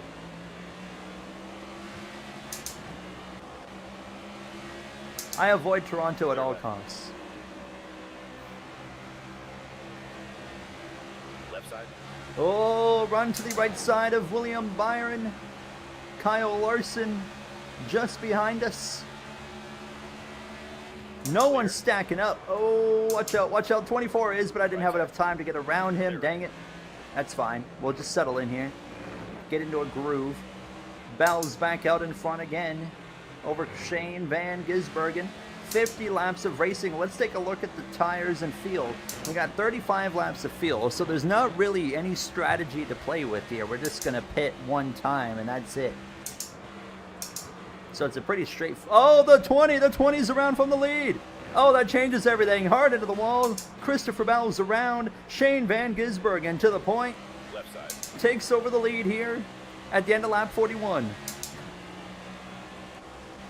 Oh, there's more wrecking in the back. Big wrecking in the back. I see a big wreck in the back, and I don't see any caution. Looks like we stay green. Yeah, SVG's probably got it now. I don't see how any of us are going to run with him. Look at that run, though, to the back of the 24. It had to lift. How did we not get a caution? That's wild. How did you add the 10 extra laps? Oh, I lied in the title, PH, because I did not know. I thought that 100 laps was just normal at Watkins Glen. I didn't realize that it's just new for this year. So I thought they did 100 laps in NASCAR 25 as well, but it's only 90. So the title is wrong. Title is wrong. Not on purpose. Not on purpose. I just got it wrong.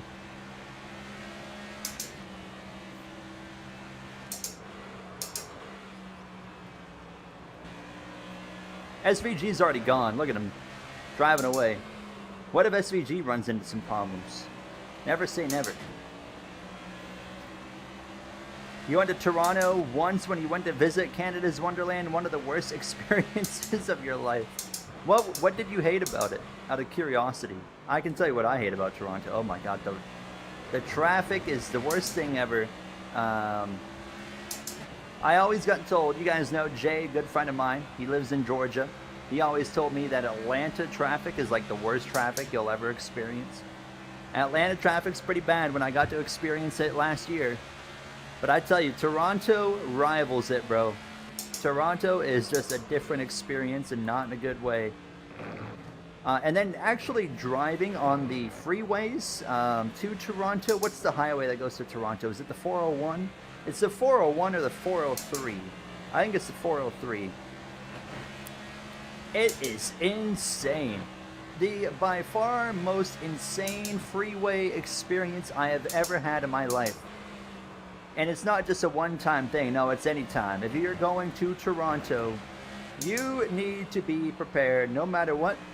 It doesn't matter what day it is. You're going to be stopped. You're going to be dead stopped on that freeway several times. It is so unbelievably bad. And I will never drive to Toronto specifically ever again, because it just, oh my god, it's the worst thing. I could not believe it. It was so bad. Once you get into the city and you're out of a vehicle, it's fine. You know, when you're actually just walking around, it's fine. Like me and my dad went there last year, or was it last year? No, it's 2 years ago now. We went to this Formula One exhibit in Toronto, and yeah, the driving part was horrible, but once we were out of the car and, oh, saved it, walking around, it was fine after that, but huge save, but we lose the position to Kyle Larson. Dallas has the worst traffic. Ottawa's pretty bad. I want to go to Ottawa at some point in my life. I feel like that'd be a pretty cool city to just visit. Get to see like the Parliament buildings and stuff.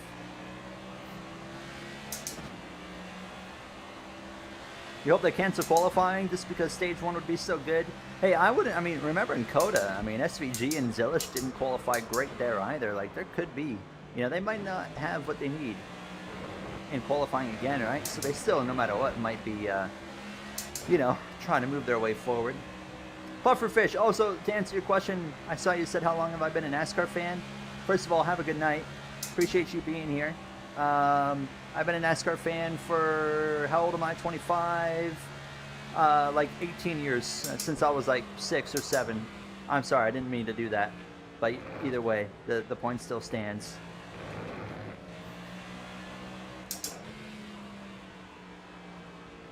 Right side. I got pressure here from Gibbs. I'm not as fast as I need to be right now.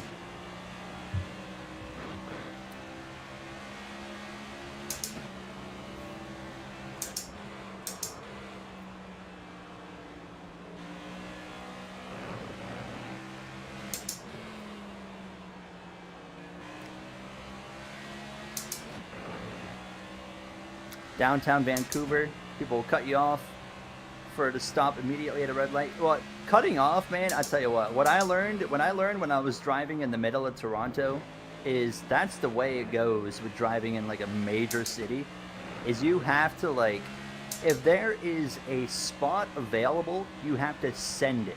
You got to take that spot. And if you don't, somebody else will. It's crazy. I learned very quick. You literally just, if there is a couple centimeters to work with, you got to go for it. It's wild. But like, to be fair though, it seemed like the people that drive in the city are aware of that, so like they don't really get angry about it. They're like, this is just how it is. So I'm like, okay, you just got to do it. It's so bad, but you have to embrace it, Like, that's the only way you're going to get out of the city, is you embrace it and just send it. Because people don't seem to get upset by it when they're in the city because they're used to it. If you did that in, like, a small town or something, oh boy, good luck. You're getting honked at and probably cussed out and flipped off by an angry driver or something.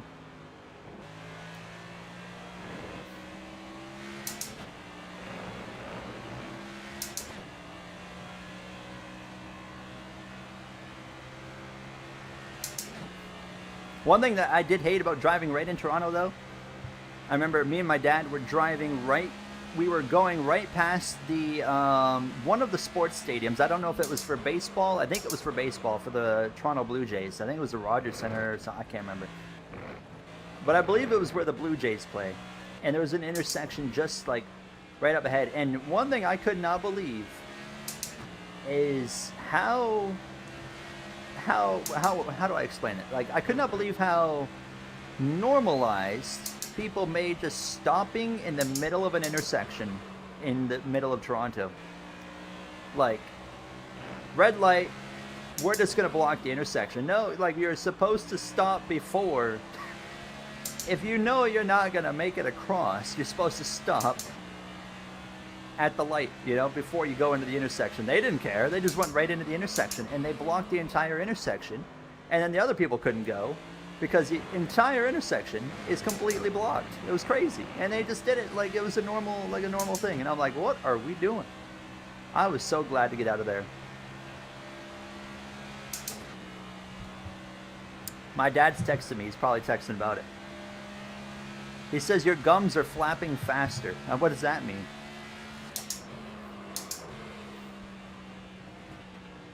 I think he means faster than I'm driving. Oh, I hit that bump. We're okay. That's the second time.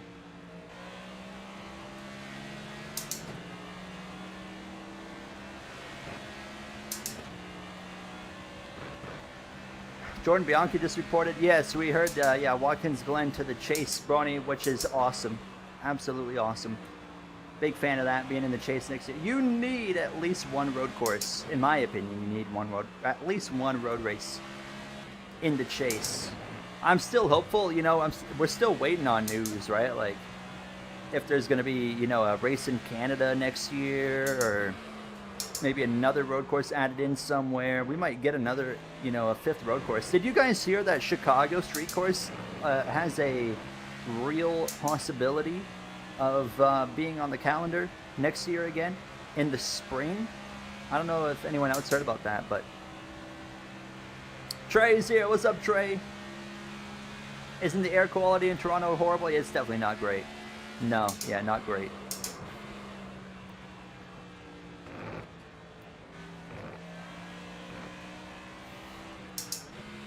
I mean, I live in a city too, but not like anywhere close, you know, to the size of like Toronto. So it's a lot better here with everything, with traffic and whatnot. And hello, Aza.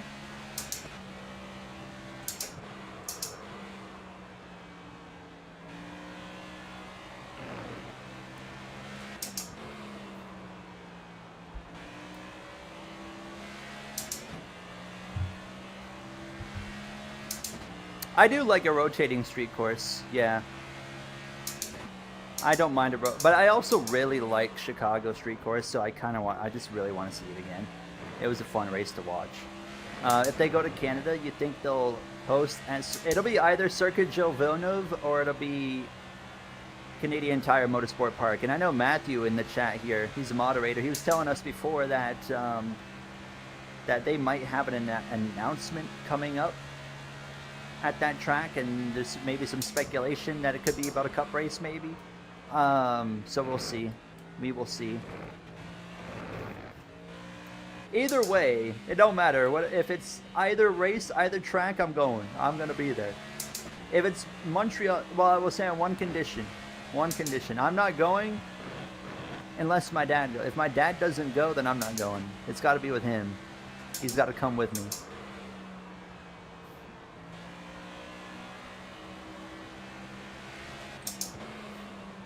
I don't have any I don't have any friends to go to a NASCAR race with, and I would of course take my girlfriend. She would come, but I would obviously want my dad to be there too.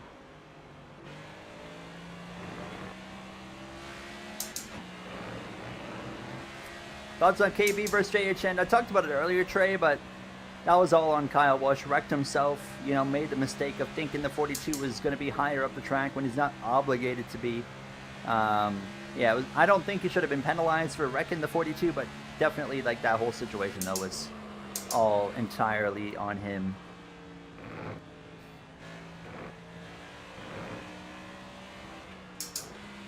How are you doing a 100% race at San Diego? We're just going to do Chicago for that one. As Brony says, yeah, we're just going to do the Chicago street course. My dad's texting me again. Faster than driving, he said, about the gums comment.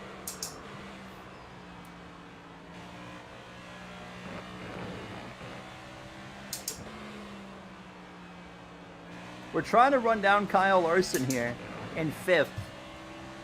I don't know if I'm going to get him. We kind of seem to be right here. Like, this is the speed we have. We're about a 5th to 6th place, maybe 7th place car, because Ty Gibbs is right there behind us.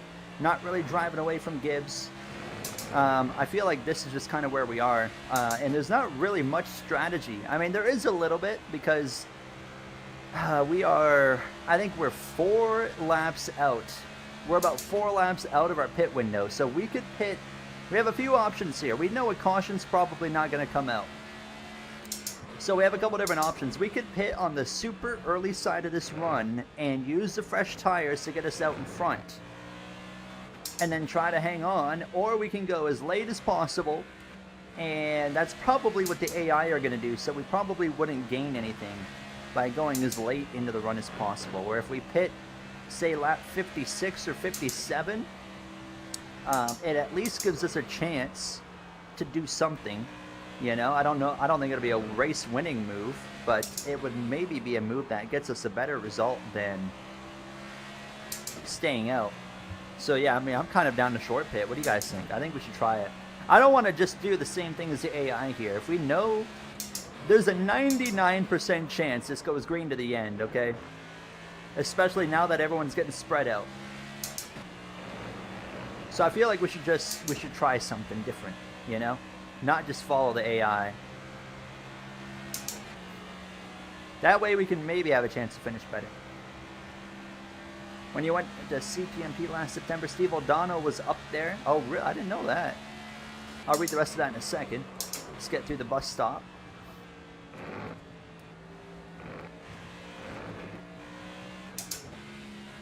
They were talking about, with NASCAR Canada about something for 27. That's what we want to hear. The rumors point that we're gonna get something.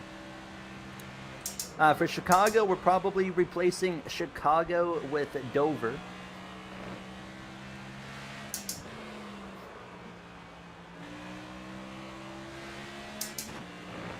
I don't think we'll do a 100% All-Star race stream, but is there any other races next weekend? Or is it just the All-Star race? What's the situation? Because if there's something else, we could do that. Like, is there an O'Reilly race or a truck race?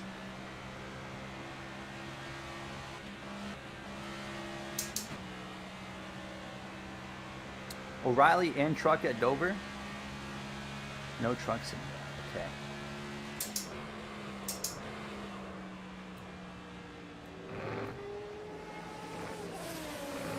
Austin!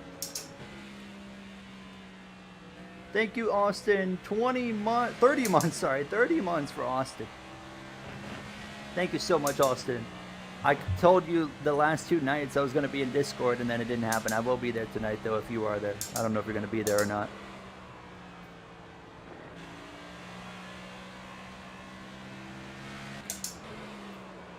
Could do NR 2003. Oh, you know, could do something.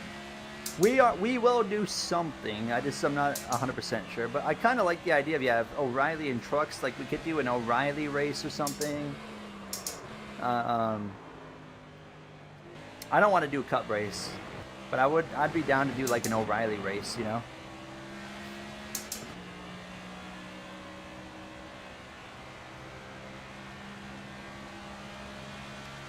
SVG's coming up on lap traffic. I think we're going to pit in about another couple laps here. We're going to come in, we'll take tires, we'll take fuel,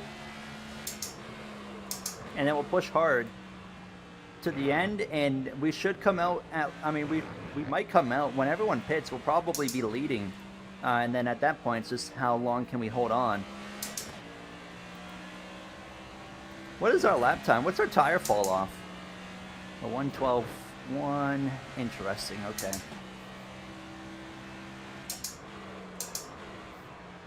So there is some tire fall off, but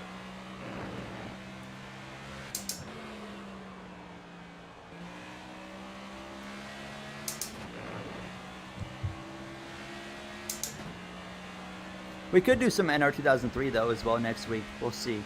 We could simulate the All-Star race. I don't know, but we wouldn't be able to do like the crazy like formats that they're running, you know, in the All-Star race, because they have some wild format crap that they're doing.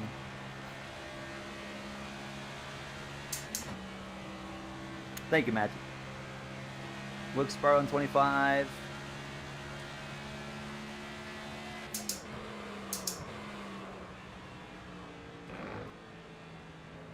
How many laps is the North Wilkesboro race in real life? And do we know how many laps the North Wilkesboro race is at full length in the game? Because if there's a big difference, 450. And if it's like only in the game, if it's like way less, then I guess we wouldn't be able to do Wilkesboro. We could do Wilkesboro as the All-Star race still. I don't. Well, if nobody knows, we can look after this and see how many laps Wilkesboro is in the game at full length.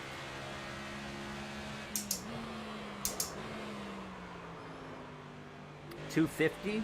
Oh, okay. 400. Oh, wow, that's a 200 lap difference. 200 lap difference. What do we do then? What if we replaced? What we could do. What do you guys think if we do the All-Star race as North Wilkesboro still in our little season, since it's only 250 laps at full length? and then North Wilkesboro, when the Cup Series does a North Wilkesboro race, whenever that is, I don't even know when it is, then we do Dover. We do Dover then. But then what would we do for... Okay, so for Chicago, we would have to still find a replacement for Chicago because we're going to do the Chicago Street Course in place of the San Diego Street Course.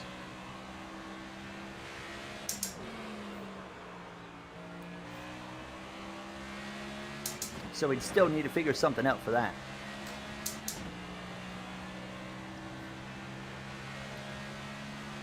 Wait, is Wilkesboro next week? What do you mean? It can't be next week. Somewhere in the season challenge. Okay. I think we're going to pit this lap, by the way. 13 seconds behind Van Gisbergen. We're in the fuel window. Let's pit. Let's pit. We're going to come in at the end of this lap. I'm going to come in. We only need a single can of fuel. We're going to take 4 tires, and that's really all we need. Wait a minute. Wait a minute. Hold that thought. Look at my left front. 57%. Okay, the tires don't blow in this game. It's fine.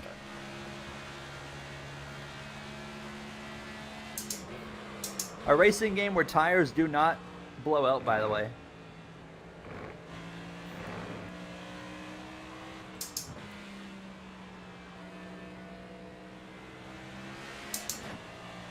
Alright, so this move here, we're going to pit just before we catch lap traffic. So this should allow us to gain several positions. But then, of course, we know that everybody that pits later is going to have way fresher tires than we will. That's going to be the trade-off. Slow down. So we will be struggling at the end of this run. Alright, we're going to speed, obviously, by a little bit and come in and get tires and fuel.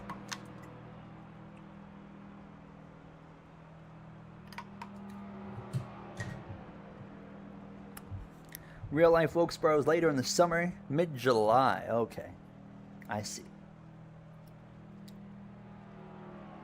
You've been grounded for 2 weeks. What did you do? What did you do to get grounded for 2 weeks?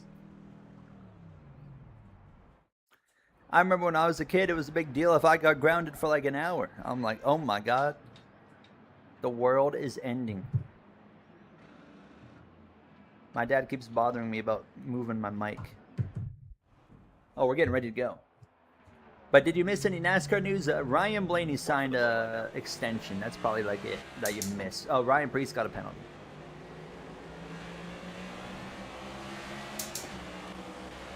Left side.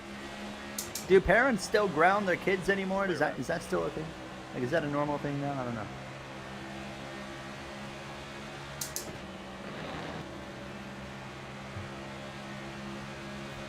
You argued with your mom. That's why you got grounded? I don't remember being grounded many times. Maybe a couple times, but I don't even remember what I did. What in the world did I do to get grounded as a kid? I was a good kid. Yeah, they take their iPad away. That'll do it.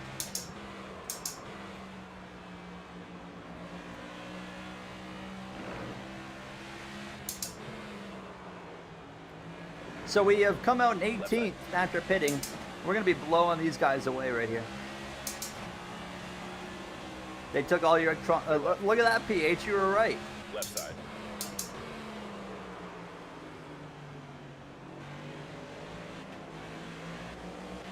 To be fair, if I was a kid and got grounded, and I say my dad or something like took my I don't know. I was a big gamer when I was a kid too, so like if my dad took my Xbox 360 away or something, I'd have been mad. Right side. I'm coming through. Thank you very much. Right.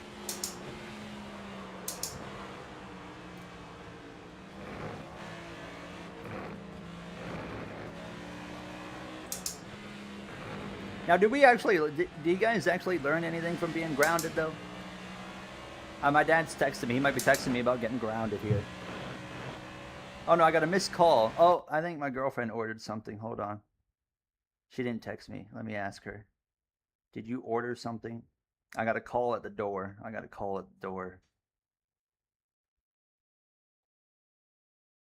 Hold on, chat. I need to pause so I can answer a call here potentially.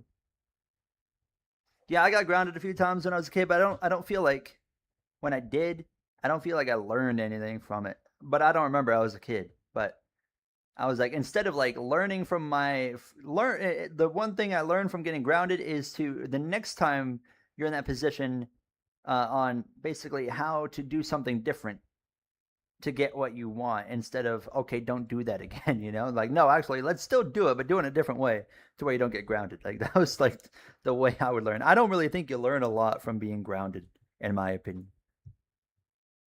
All right, my girlfriend is not texting back yet, so I don't really know if she was she's right across the hall, chat. I might need to go ask her. Hold on. I'll be back in 20 seconds, if that. Hello, born again Brian.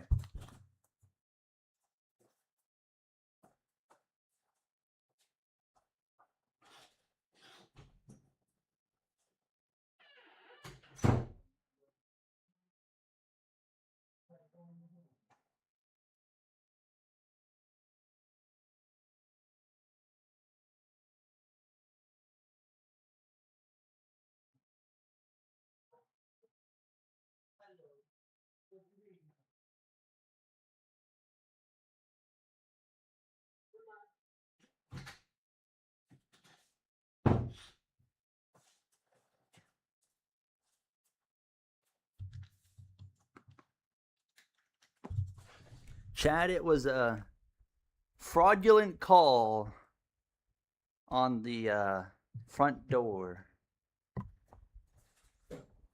We're ready to go back racing. Don't say the Larson. Don't do a Kyle Larson here.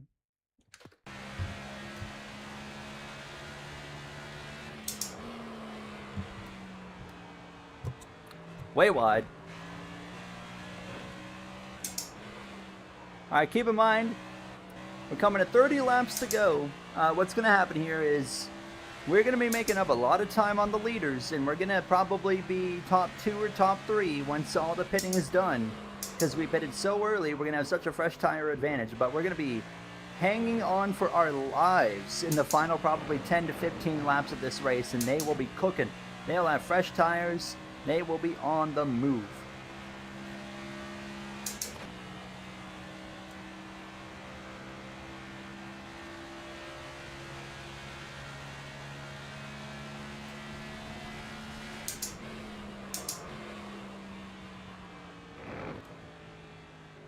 Way wide.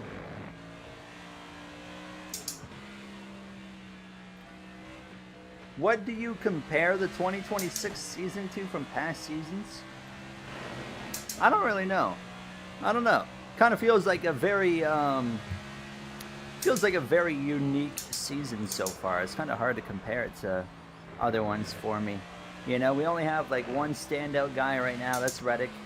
Chase Elliott might be entering that conversation if you give him another win, but I don't know. It feels like a very unique season so far,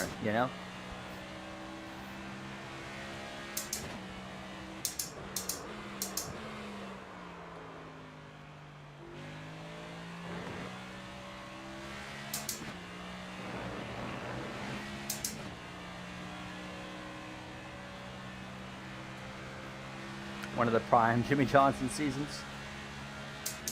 One of the prime Jimmy Johnson. Let's take a Jimmy Johnson prime season. Let's go with 2006. It's been a mid-season. I would say it's definitely been just kind of an average year of NASCAR so far. Nothing incredible. Nothing incredible, but not like, I wouldn't say it's been bad, But like, so far, I'm like, am I going to look back on 2026 based off the first, 10 races or whatever that we've run? Am I going to look back so far on this season and be like, man, that was awesome? Absolutely not. Not a chance. I'm just like, yeah, that was one of the seasons. I still look back on like, a lot of 2024, and I'm like, that was a lot of fun. 2014, I always think about 2014 and how awesome that year was. But I mean, that's over 10 years ago now.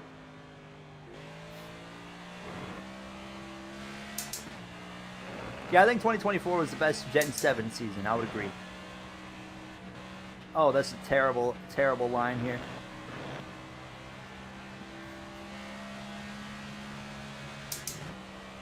What if the season is absolute cinema? Rest of the year? Well, then I'll change my opinion. I don't think it will be, but...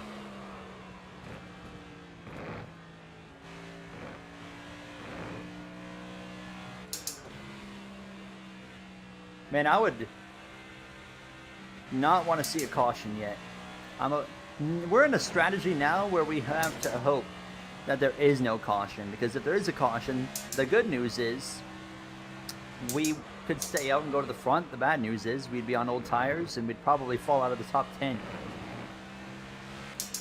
I didn't really think about that part, but like I said, you know, there's like a 99% chance this goes green to the end here.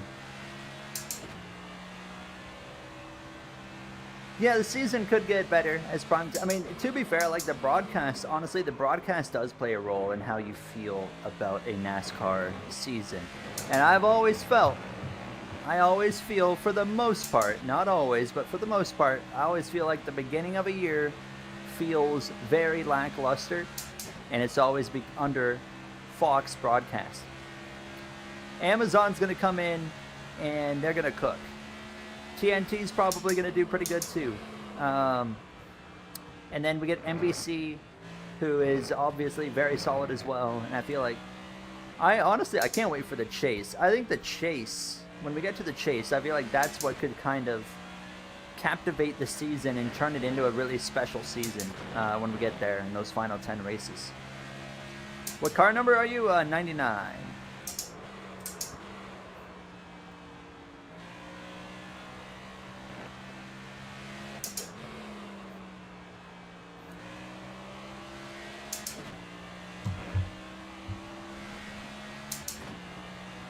Oh yeah, TNT had so many audio issues last year.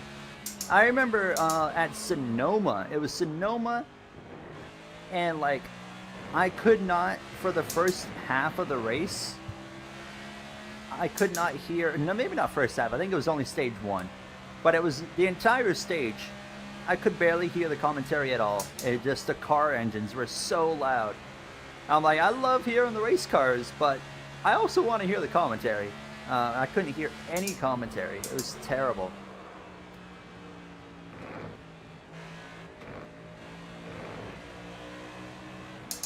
Favorite road course? Chicago street course. But if we can't have that one now, this one right here. I love Watkins Glen. It's a very unique road course, but an awesome road course. To the inside here, Mr. Carson Hocevar. Bit of contact, my bad. Clear right. Let him have it. We'll get him right here.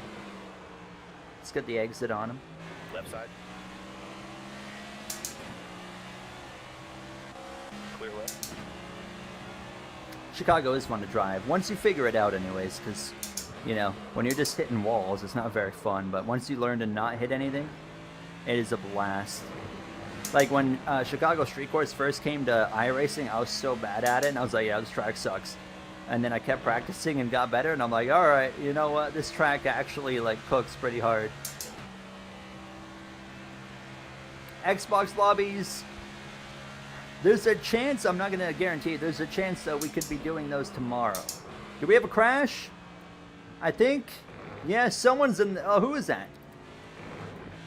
Briscoe. Chase Briscoe. Chase Briscoe. Number 19. Second time today we've seen that 19 go for a spin.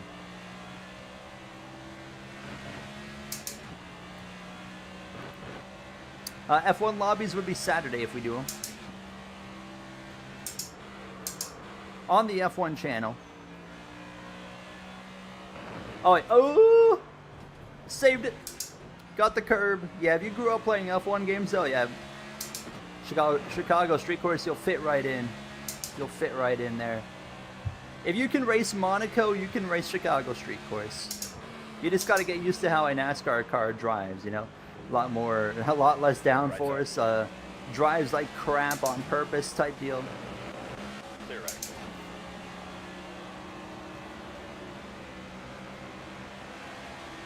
Oh, is he going to shut the door? Oh my goodness. Chad Fincham My man. Left side.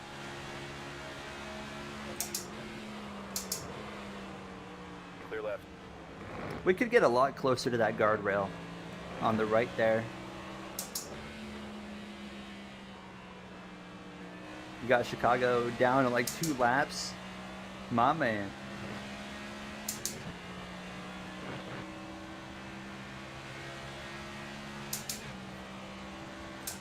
Yeah, I'm not a fan of the, we talked about it earlier, I'm not a fan of the track limits that they're doing this weekend. You know, I get it, but at the same time, it's like, well, NASCAR, you know, NASCAR's never really been about track limits, you know? So I don't know, I don't see a need for it. Also, like, they're not doing it, like, if they were making these track limits changes to keep drivers from cutting corners, I'm all for that. Like they do it at COTA, I'm all for that. I don't want drivers cutting corners, but I don't know. They're going wide off the corner. They're not cutting anything. They're not shortening anything. So I'm not a huge fan of it, but you know, it is what it is. Thoughts on Cody Ware passing Cole Custer? Did Cody Ware actually pass? Left side. Oh my God, Cole Custer in the point standings? How does that happen? I didn't realize Cole Custer was running that bad.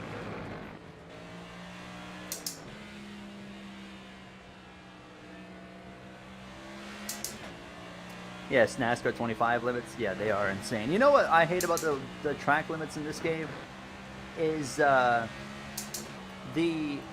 it feels like it's an RNG type deal. Like I can cut the bus stop's a great example. I can cut the bus stop, you know, by 2 feet on the exit of the bus stop. A lap later, I cut it by a foot and I'll get a penalty when I cut it by 2 feet the lap before and I didn't get a penalty. I am convinced that is RNG.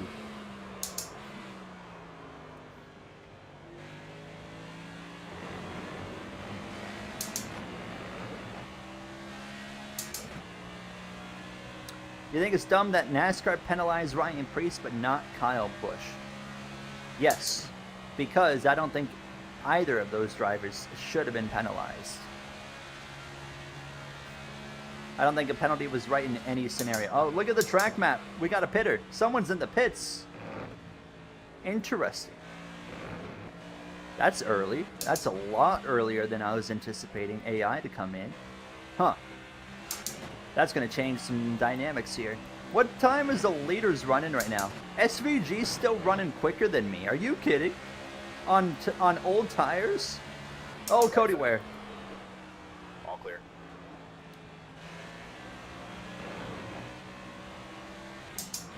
I think Shane Van Gisbergen has this race locked up, just like COTA. I don't see anybody matching him. I think he's got this.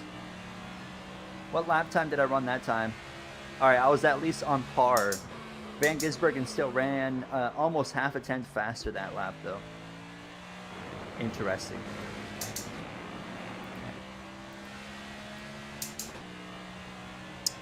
No Fords and O'Reilly. Yeah, unfortunate, but not necessarily surprised. It definitely seems like Ford is kind of, I don't know what the right word is, but definitely lacking in interest in NASCAR in terms of the support and effort they put into the series, you know, in recent years. So I'm not necessarily surprised to see, you know, the lack of Fords right now. Briar, we're driving the number 99 Telcel car. I can't look to the side because, oh wait, I have my controller here. I might be able to. Look at that. Beautiful paint scheme.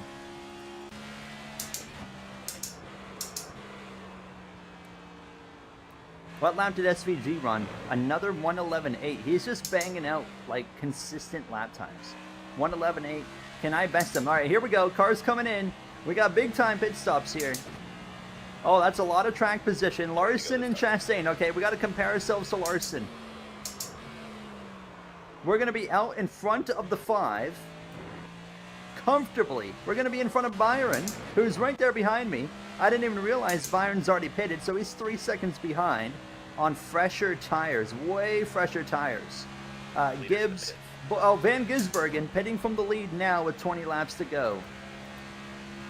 They're pitting about 7 to 10 laps earlier than I was anticipating. So obviously Van Gisbergen's still going to be out front, but Chase Elliott's still going as well. But now Byron and them, what can they do? Can they actually close in on me? That's the big question. You know, with the tires, I mean, our left front's at 69%. We'll see. We'll see how this works out here. I feel like we're going to be, by the end of this race, we're going to be hanging on. Because these tires are going to be, especially that left front and left rear, are going to be just destroyed by the time this race is coming to an end.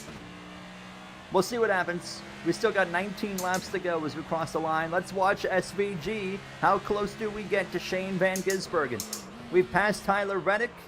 Van Gisbergen is exit. Oh, he's already into the S's. There he is up there, that big white blob. Not even close. Goodbye. Enjoy the win, Shane, unless he spins out. He's got this one. Not even close. Byron has gained a full second. Oh, yeah, he's cooking. He is flying. Leaders on pit road. And now Chase Elliott comes in.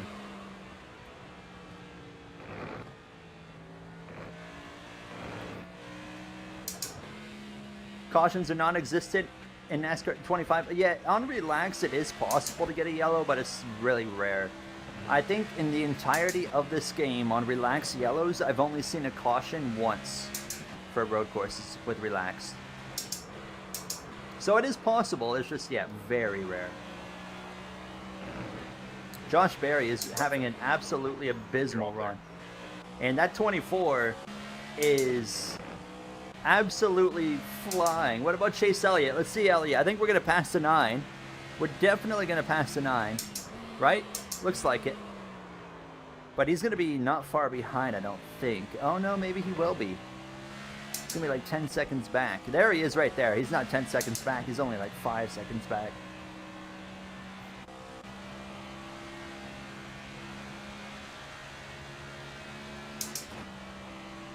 Does Bowman make 127 points to get into the chase? I don't think so, no.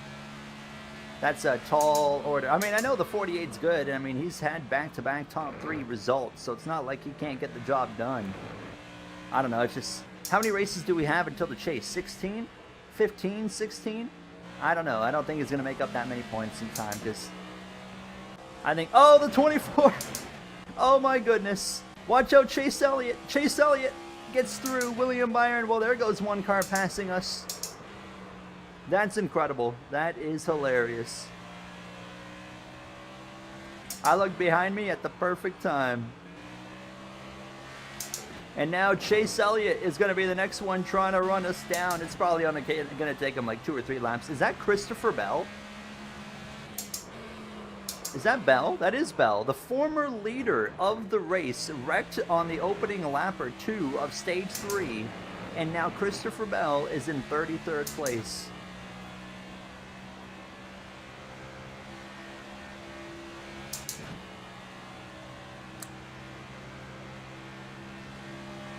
I agree on the in-car camera.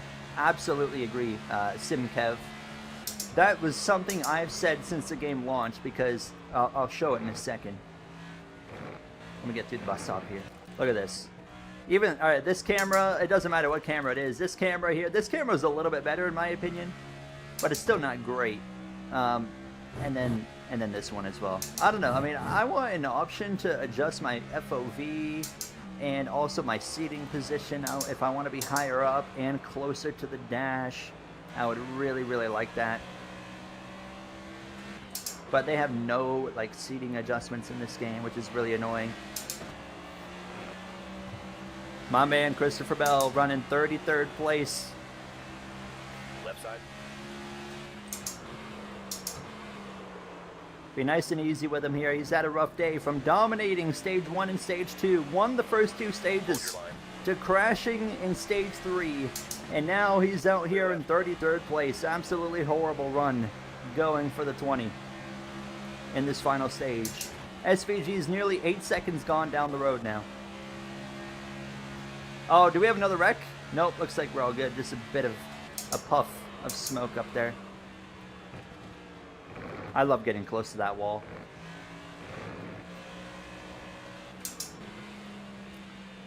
Bell misses the chase. Oh my good heavens. I don't think that'll happen, but that would be crazy. Expectations for NASCAR 26. Expectations for NASCAR 26. Just a better game. Fix every flaw with NASCAR 25, from AI, pit strategy, replay mode, you name it, everything. Fix all the flaws and introduce more features. Crossplay for online, maybe even a league tool. Career mode, you need silly season. Get also driving for real teams. Get those basic things done. Get them right, get them done.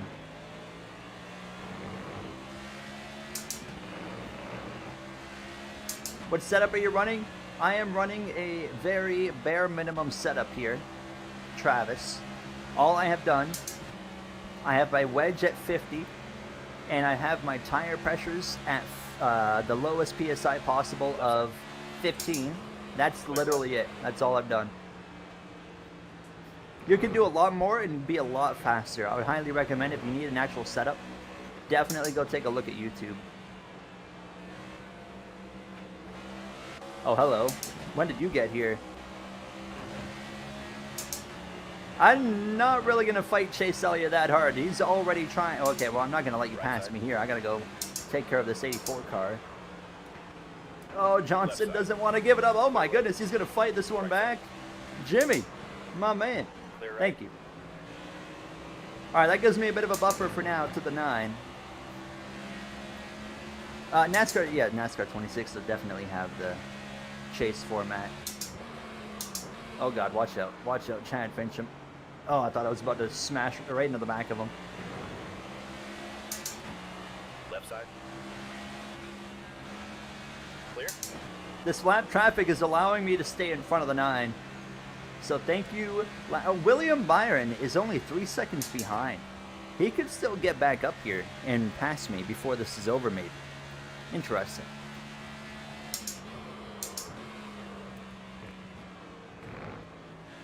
Chase Elliott is absolutely flying behind me, dude. Look at him go. I'm not going to be able to hold him off. Not a chance. Mr. Bad Guy, my man. I didn't hear my gear shift because of that noise right there. Bad Guy 51 donated $2. Super chat. Just tuned in. I think you can still get change. My man, Mr. Bad Guy, thank you so much for the $2. You are a lot more confident than I am. I'm over here about to get passed by this guy. Thank you so much, Mr. Bad Guy. As always, my man. Pleasure racing with you on those PC lobbies there recently as well.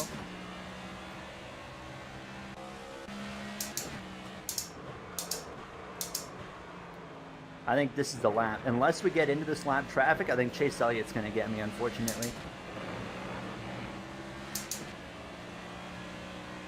Kyle Busch up here, Bubba Wallace.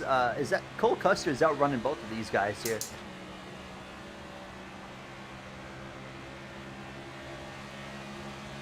If I spin anybody, it still won't even get us a yellow, unfortunately. Oh, watch out. Watch out. Big stack up. Huge stack up. Right side. Oh, my God. And it, of course, the Chase Elliott is going to just slide right on by. Big time loose, and now here comes the 24. Thank you, Kyle Busch.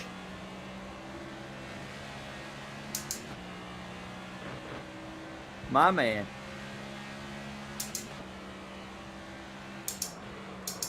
Well, Chase Elliott just got a really easy layup for P2. Yeah, we are on older tires. We pitted on the early side of the run because we were running 6, and I didn't have anything else other than 6. That was the best I had. So we pitted pretty well as soon as we could with a few extra laps added in to try and maybe just gain a spot or 2 by the end of this race. You know, we're just in hanging on mode right now.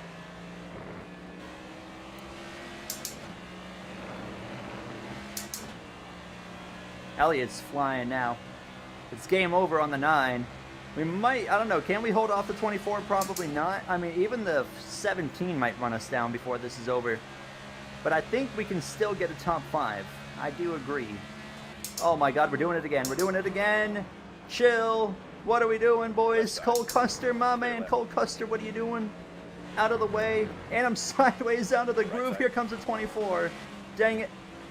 Clear right. Ay, ay, ay, ay, ay, ay, ay. Come on. Let's try to get him back.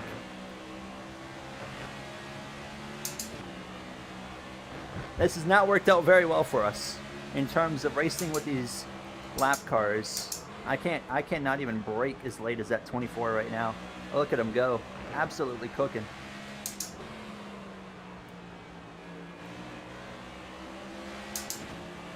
You're welcome, October King. I knew you were watching, so I couldn't wreck Kyle Busch. I couldn't do that to you. We might get another shot right... Oh, never mind. 24 is going to pass the 8 with no problem. Kyle Busch moves out of the way. Finally, you could have done that a lap ago. But now we do have Bubba. We got Bubba Wallace up here.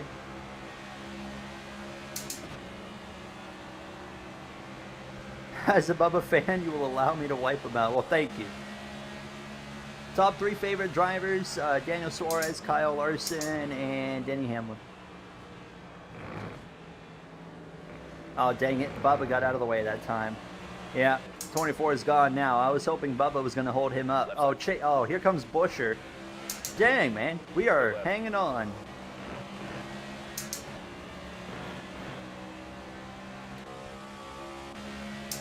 And Larson might even be able to run us down before this is over. At this current rate that we're losing time, it feels like, I mean, that 23's got a little bit of speed here as well. Goodness me.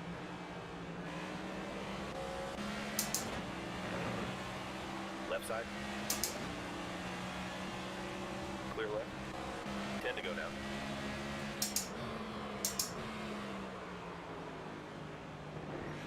Chad, how do we think Kyle Busch is going to do this weekend?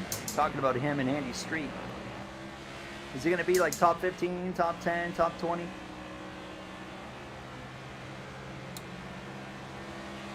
Oh my God, he's going to block me again? Left side. My man. They love to block you right there. Clear left. We got a bit of a gap on Busher again now. Been watching you since 18 or 19. I remember talking about when you were a diehard Denny fan. Oh, okay. Way back in the day. Jeez, I think like 2019, 2018. I'm like, oh, that was just like a couple years ago. No, that was like 7, 8 years ago. Absolutely crazy. Absolutely crazy.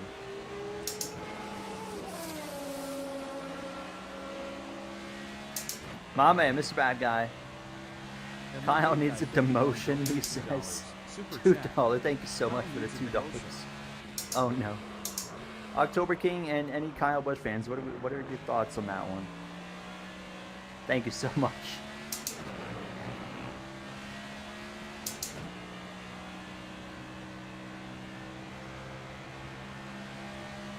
Yeah, Logano has not had a good year. But I mean, I'm not gonna write Logano off, you know. Like I'm gonna write him off as a championship threat. He's not gonna win the title, you know. If we still had a playoff format, I would tell you right now, Joey Logano still has a very real chance of winning the championship. But that's just, you know, we don't have that anymore. Logano is not a championship threat this year, that's for sure. I think he can still turn it into a top 10 year. I think there's plenty of time to do that. You know, he'll probably. All they got to do is just clean it up a little bit. They've had some rough luck, you know. They had the big one in Talladega. They had the Texas pit road incident with Cole Custer. Cody Ware, do you really got to fight this one, my man? How many laps down are you? And now Mr. Chris Buescher is here. I don't know how long I can hold off Chris Buescher. And Larson... Oh, I think Larson's going to get to me. It's going to be right at the end of the race, but I think he is going to get here. And that means we're going to be fighting for 5th, which is also where we were fighting for when we pitted. Elliott's definitely a championship threat. 100%. Right now, it's Hamlin. When Denny Hamlin or Chase Elliott's won, you know, Chase Elliott's won twice. Denny Hamlin was second. When Denny Hamlin won, Chase Elliott was second. You know, those two, I think, are the two we got to really, like, of course you can, you know, keep an eye on Tyler Reddick, but I think Hamlin and Elliott are two, like, I could see them going down to the very end as the two fighting for a championship. I really hope it would go into the favor of Denny, but it could go either way. It could go either way. Obviously, Martinsville, Chase Elliott didn't win that race on speed. It's just pure strategy, but he still won that race regardless.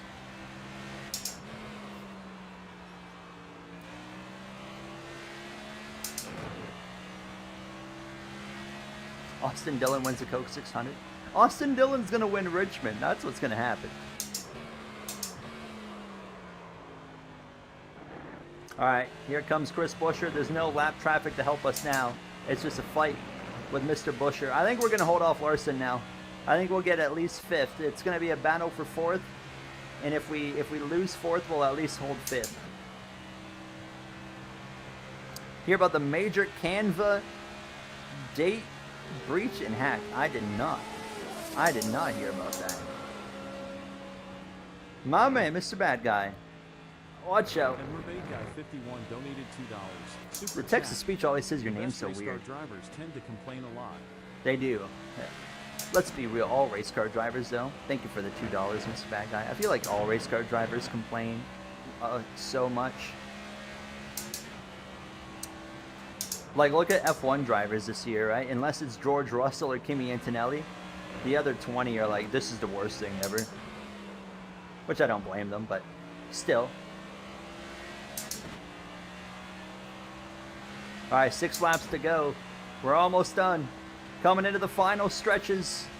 We need a caution.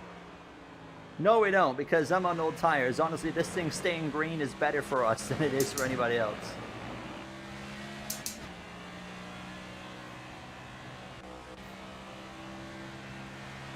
Gonna try our best to hold off Chris Buescher here. He's definitely quicker. Yeah, Blaney's pit crew's not been good. I mean, to be fair, in Texas, though, that was all Ryan in Texas. I was watching him on Dale Jr.'s podcast last night, and he said he was in the wrong gear. He just screwed that one up. But, you know, everywhere else, it's been, you know, that pit crew's not been good. That 17's got to run. Dang it. Come on. Right side. Oh, this is going to be close. Through the grass even. Buescher's right there on my right rear. I'm not going to make this easy for you. Oh, he's going to get me. Just the tires. The tires are going to get me. Hold on. It's not over. We might be able to get him right here on the exit. Get that run back on him. Yeah, just like that. Just like that. Come on. I am not giving this one up. 5 to go in Watkins Glen. We're wheel to wheel for P4. Stay right. And he's going to look at them. Just look at the grip he's got. My man. Still in there. Oh, I'm going to clear him. All right, and it is not over. It is not over. Look at the run. Look at the run he's got. He's going to get back alongside me. I didn't mean to block him like that, but we'll take it. Get right against this barrier. Oh, he just ran a really bad bus stop. That's going to give us a bit of a okay, there's the tire warning. 29% on the left front, 34 on the left rear.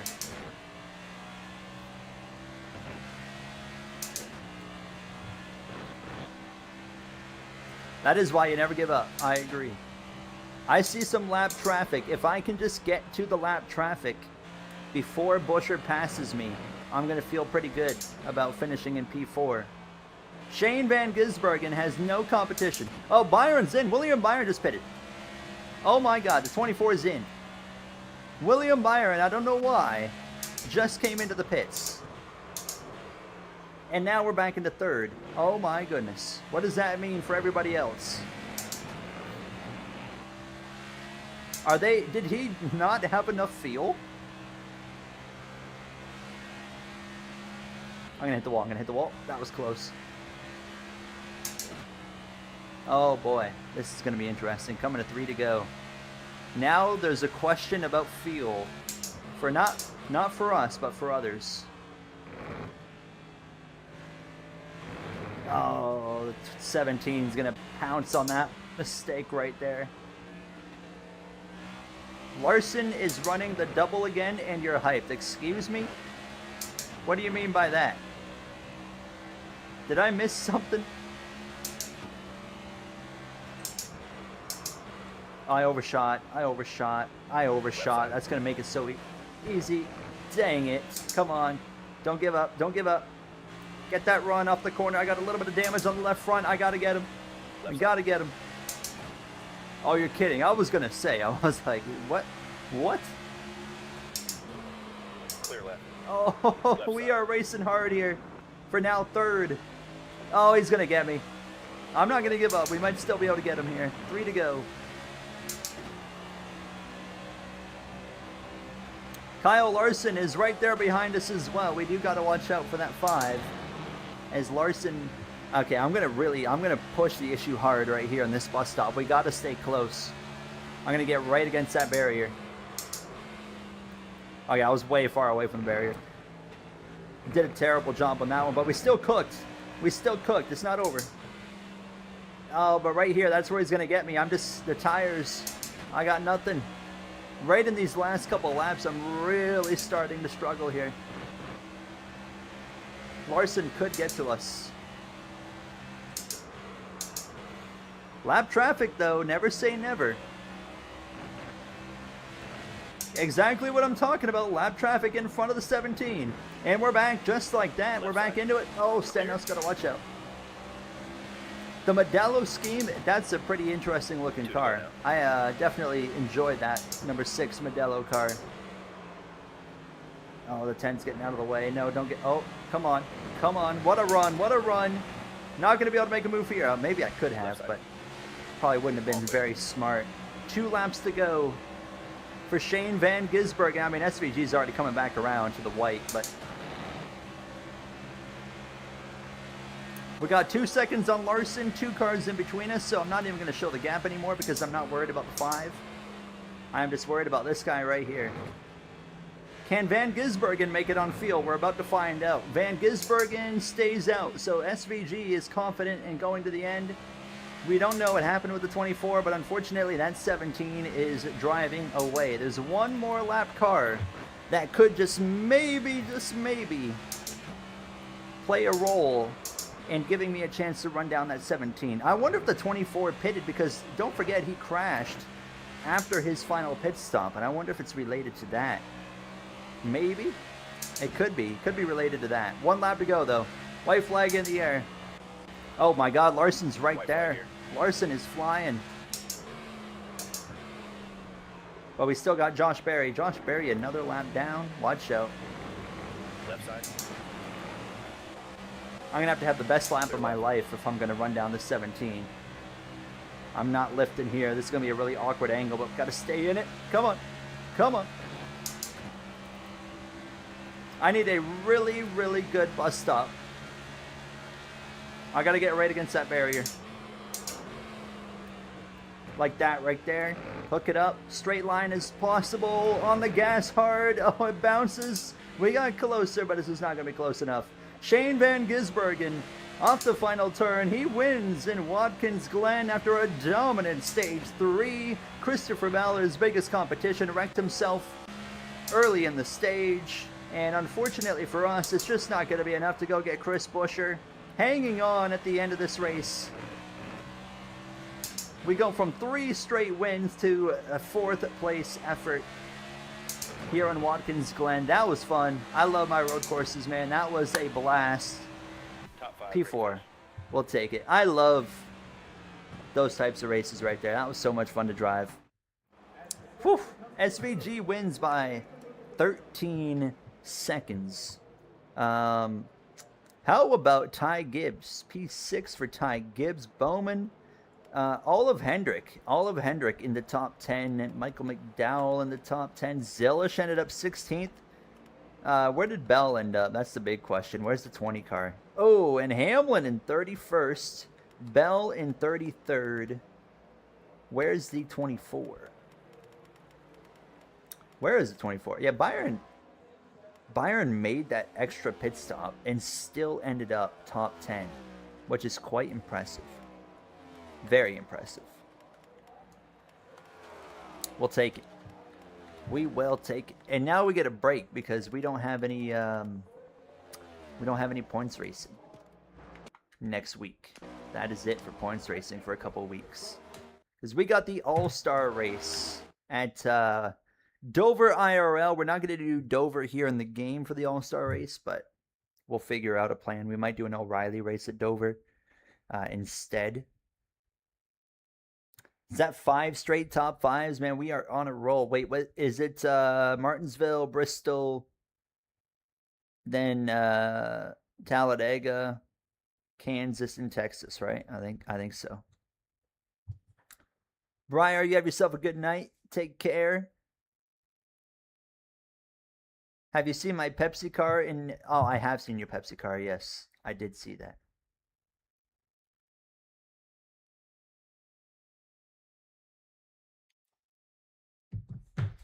I saw like who was it? Cashinero comparing it to the 19 Pepsi car. What happens in the Heat 5 career when the driver you work for as a pit member retires? Good question. You'll just well, if they retire, because every season it resets anyways, and you get put to a new team, so it doesn't really matter. You'll likely end up somewhere anyways. But if you were on the same team, you would still be on that same team just with a new driver. It's a 6 straight now. Let's go. Favorite Gordon Pepsi scheme? Let me pull this up right here.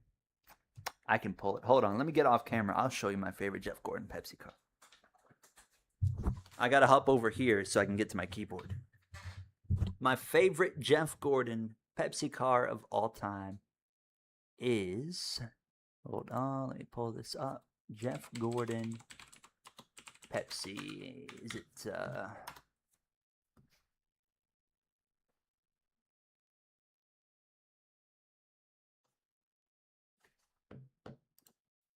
Hold on here.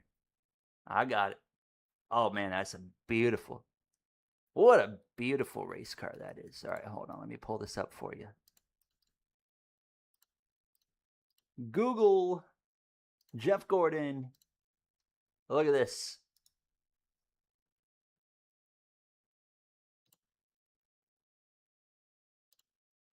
This beast right here. Hello, dogs are cool. The Jeff Gordon 2010 Pepsi Max. I got the diecast as well of this one. But I love this car. The black on black. Just so cool. Look at it's hard to get a good look at it, but with the red Chevrolet and the Impala logo, big fan. Look at this beast. Look at that. That is a nasty looking race car right there. You like this? You like the challenge? You mean this thing? This is my least favorite Jeff Gordon Pepsi scheme of all time. I did not like this one. I thought this was pure mid. Absolutely mid. Look at that thing. Ugly. Look at the diecast too. Oh, jeez. That is so beautiful. What a beautiful race car. I can look at this thing forever. Then he ran this. He ran it in 2010, when they went to the spoiler as well. Oh, I love that car. And I tell you what, man, there was it's just a theory, but anytime Jeff Gordon ran a Pepsi car, you knew he was gonna run better than he usually runs in like the period of time when he was struggling, when he was winning one race every couple of years. It was like when he ran the Pepsi car, it's like, okay, we got a shot to win this week. Now let's see here. I also like the, I'll show you the other one I like though. To be determined, AJ. I hope so though. I was also a big fan of the last ever Pepsi car that he ran as well. That one, look at that one. The blue on blue, with the playoff branding. I got that diecast as well, like the playoff branded diecast. Big fan of this one. This was so cool. I think the shade of blue. Jeff Gordon, let me tell you how sponsorship works. Because when I was a kid, I was like, I am only drinking Pepsi because Jeff Gordon and Pepsi, and I love Pepsi because of them sponsoring Jeff Gordon for his entire career. I was like, I am a Pepsi guy. So you can't tell me sponsorship don't work, because it worked. What is this? Is Michigan win right here? That was definitely the Michigan win. Oh, I could go for a bottle of Pepsi right now. Now I'm craving some Pepsi. This is how it works, boys. It's how it gets you. There's a non-playoff version as well. Beautiful race car.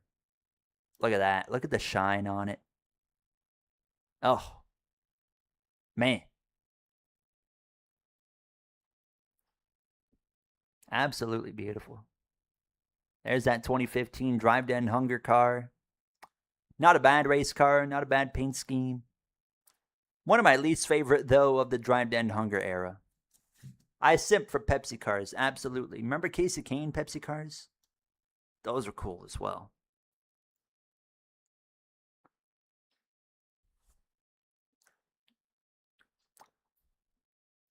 There's a 2013 Drive Den Hunger car. This one was all right as well. Pepsi Superman? I don't remember. Hold on. What's the Pepsi Superman car?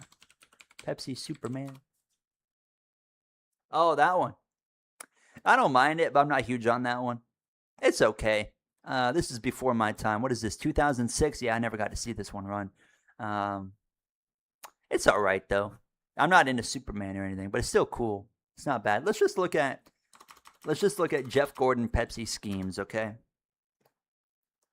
This is a classic. I think every Jeff Gordon fan looks at that one right there. If you're a Jeff Gordon fan, you like that paint scheme right there. I think we can all agree. That's a banger. I never got to see this one run either because I was too young. But when I was getting older and saw it, I was like, "Yep, that's a cool looking race car." Yeah, any Jeff Gordon flame job, absolutely. This one here is all right. The Star Wars one. Again, I'm not huge on this one. And mainly, it's usually just the flames, you know? It's usually just the flames on the Pepsi cars that I like the most. But, I mean, it's still not bad. It's still a solid-looking car. This one here, I love this one. That's the diecast I got, finally, after all these years. Same paint scheme right here. The quality on that one's absolutely horrific. Let's get a better quality one. I mean, it's a bit smaller, but quality is better. That's a good-looking car. The blue and black, I do enjoy that. What's this one here? Oh, I forgot about this one. I'd love to get the diecast of this one. So it's got like dots on it. It's like a bunch of dots. Pepsi stuff. That's a cool one as well. I would love to have this diecast. The Pepsi Billion. Do I have this diecast?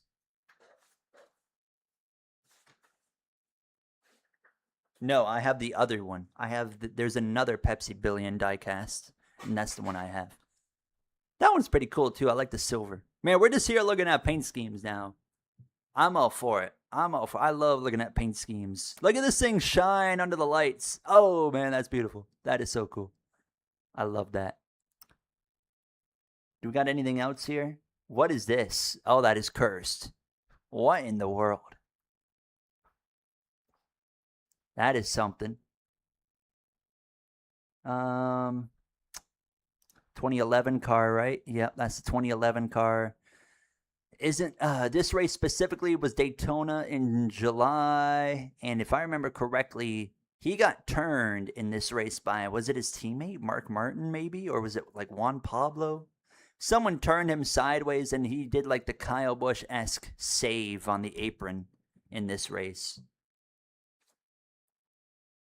What year did the silver and what year did the gold billion run? Oh, yeah, that's a good question. I actually don't know. Oh, there's this one here. Look at that. This was a really boring paint scheme. This is in the category of like the lamer paint schemes for Pepsi. But even then, I'm like, I love the blue and black color combo. So like, I still, there's like a soft spot in my heart for it. I'm like, yeah, that's still a good looking race car. This is an iRacing screenshot, but this is the diecast I have for the Pepsi Billion. There's a 2013 Pepsi Max car. That was a nice looking car as well. Is that all we got? Is there any more? Oh, this one, 2015. Yeah, that's a cool one. This was a really cool one here. The throwback Pepsi, the real sugar one. He got through the massive crash. They had a huge crash late in that race, and Jeff Gordon got through it.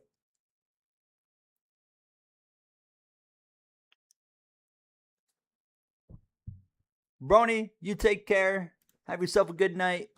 That's cool as well.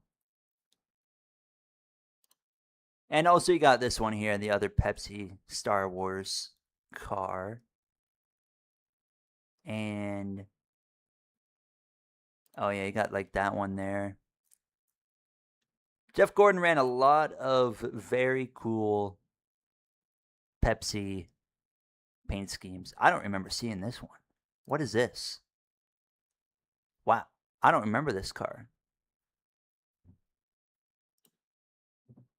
But it looks really good.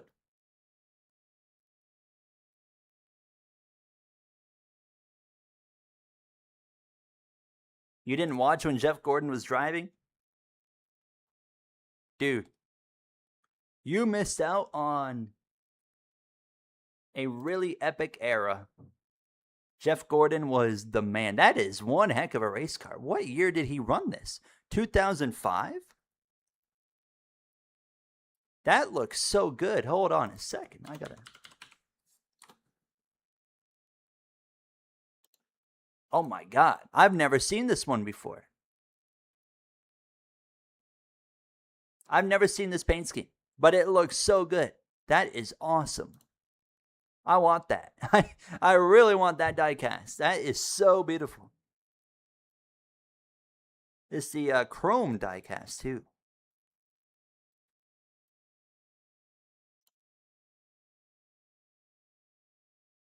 Well, there we have it, everybody.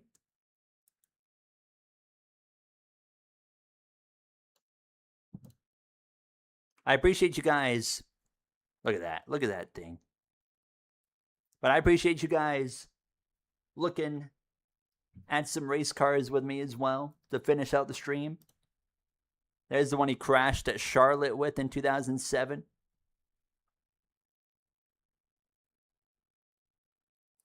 I remember watching that race. The Gold Billion was 03. Oh, yeah, it'd be late then, huh? It would be too late to run that one, unfortunately. All right, let's move on. Oh, man, look at that, too. That is so beautiful. Man, there's Daytona 500 win here in 05. Terrible quality, but absolutely awesome. Man. 2011 Phoenix win right here. I remember watching this one. That was an awesome win. He got involved in the big one. They had a big one at Phoenix, and Jeff Gordon got involved in it, but he still went on. And I was a big fan. This was the first year. This is the first year of Drive to End Hunger. And I was just a massive fan of the shade of red of this car. I love the Drive to End Hunger red. It is just such a nice, whatever you want to call it. It may be a specific, color name, but that one is just so beautiful. Love that shade. Okay, let's call it there. One more car. There's Burnout at Martinsville. Oh man, so beautiful, so beautiful. I don't know what it is, man. It just felt like the cars back in the mid 2000s just had so much, the paint schemes and stuff, they just had so much more aura than they do now. And what I loved about Jeff Gordon's paint scheme was, they would have different sponsors, but they would always still, at the end of the day, they would always still run flames. So it was you still knew Jeff Gordon could run DuPont, he could run Pepsi, he could run Nicorette, but you still knew that was Jeff Gordon because the design was consistent all the way around. It was always flames, except outside of something like this where it was a special, paint scheme. But yeah, you always knew it was Jeff Gordon because the flames on the car. That was really cool. I wish more teams would do that nowadays where, we'll run a different sponsor, but then we'll also keep our design consistent because you never see that now. You don't see that at all now.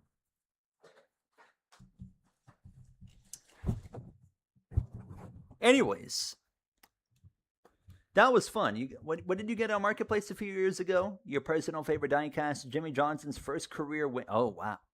For $50, you got Jimmy Johnson's first career win. That's a steal. That is an absolute steal. Let me go full screen here. Hello, everybody. You do that with your iRacing scheme. That's the way to do it. And everyone knows who you are still every week. They're like, oh, different colors, different sponsor, but that scheme, we know that scheme.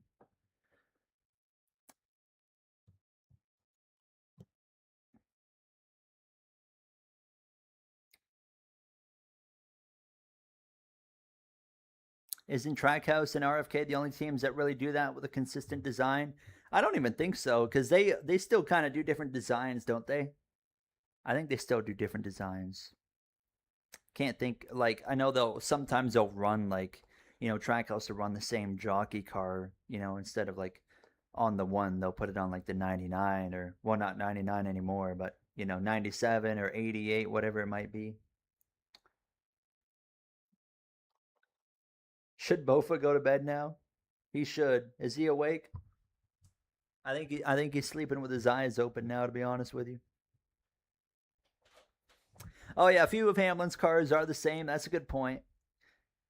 Remember the old Hamlin FedEx cars, like way back in like 2006 to like 2013 or whatever?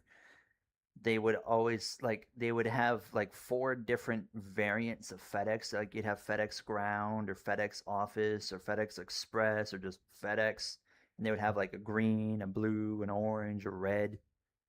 But it was all the same scheme, but just a different color. I loved when they did that. That was so cool. It's like, once again, same scheme, but different color, but you knew who it was immediately. I like that. I like that. I wish we could bring that back more on a regular basis.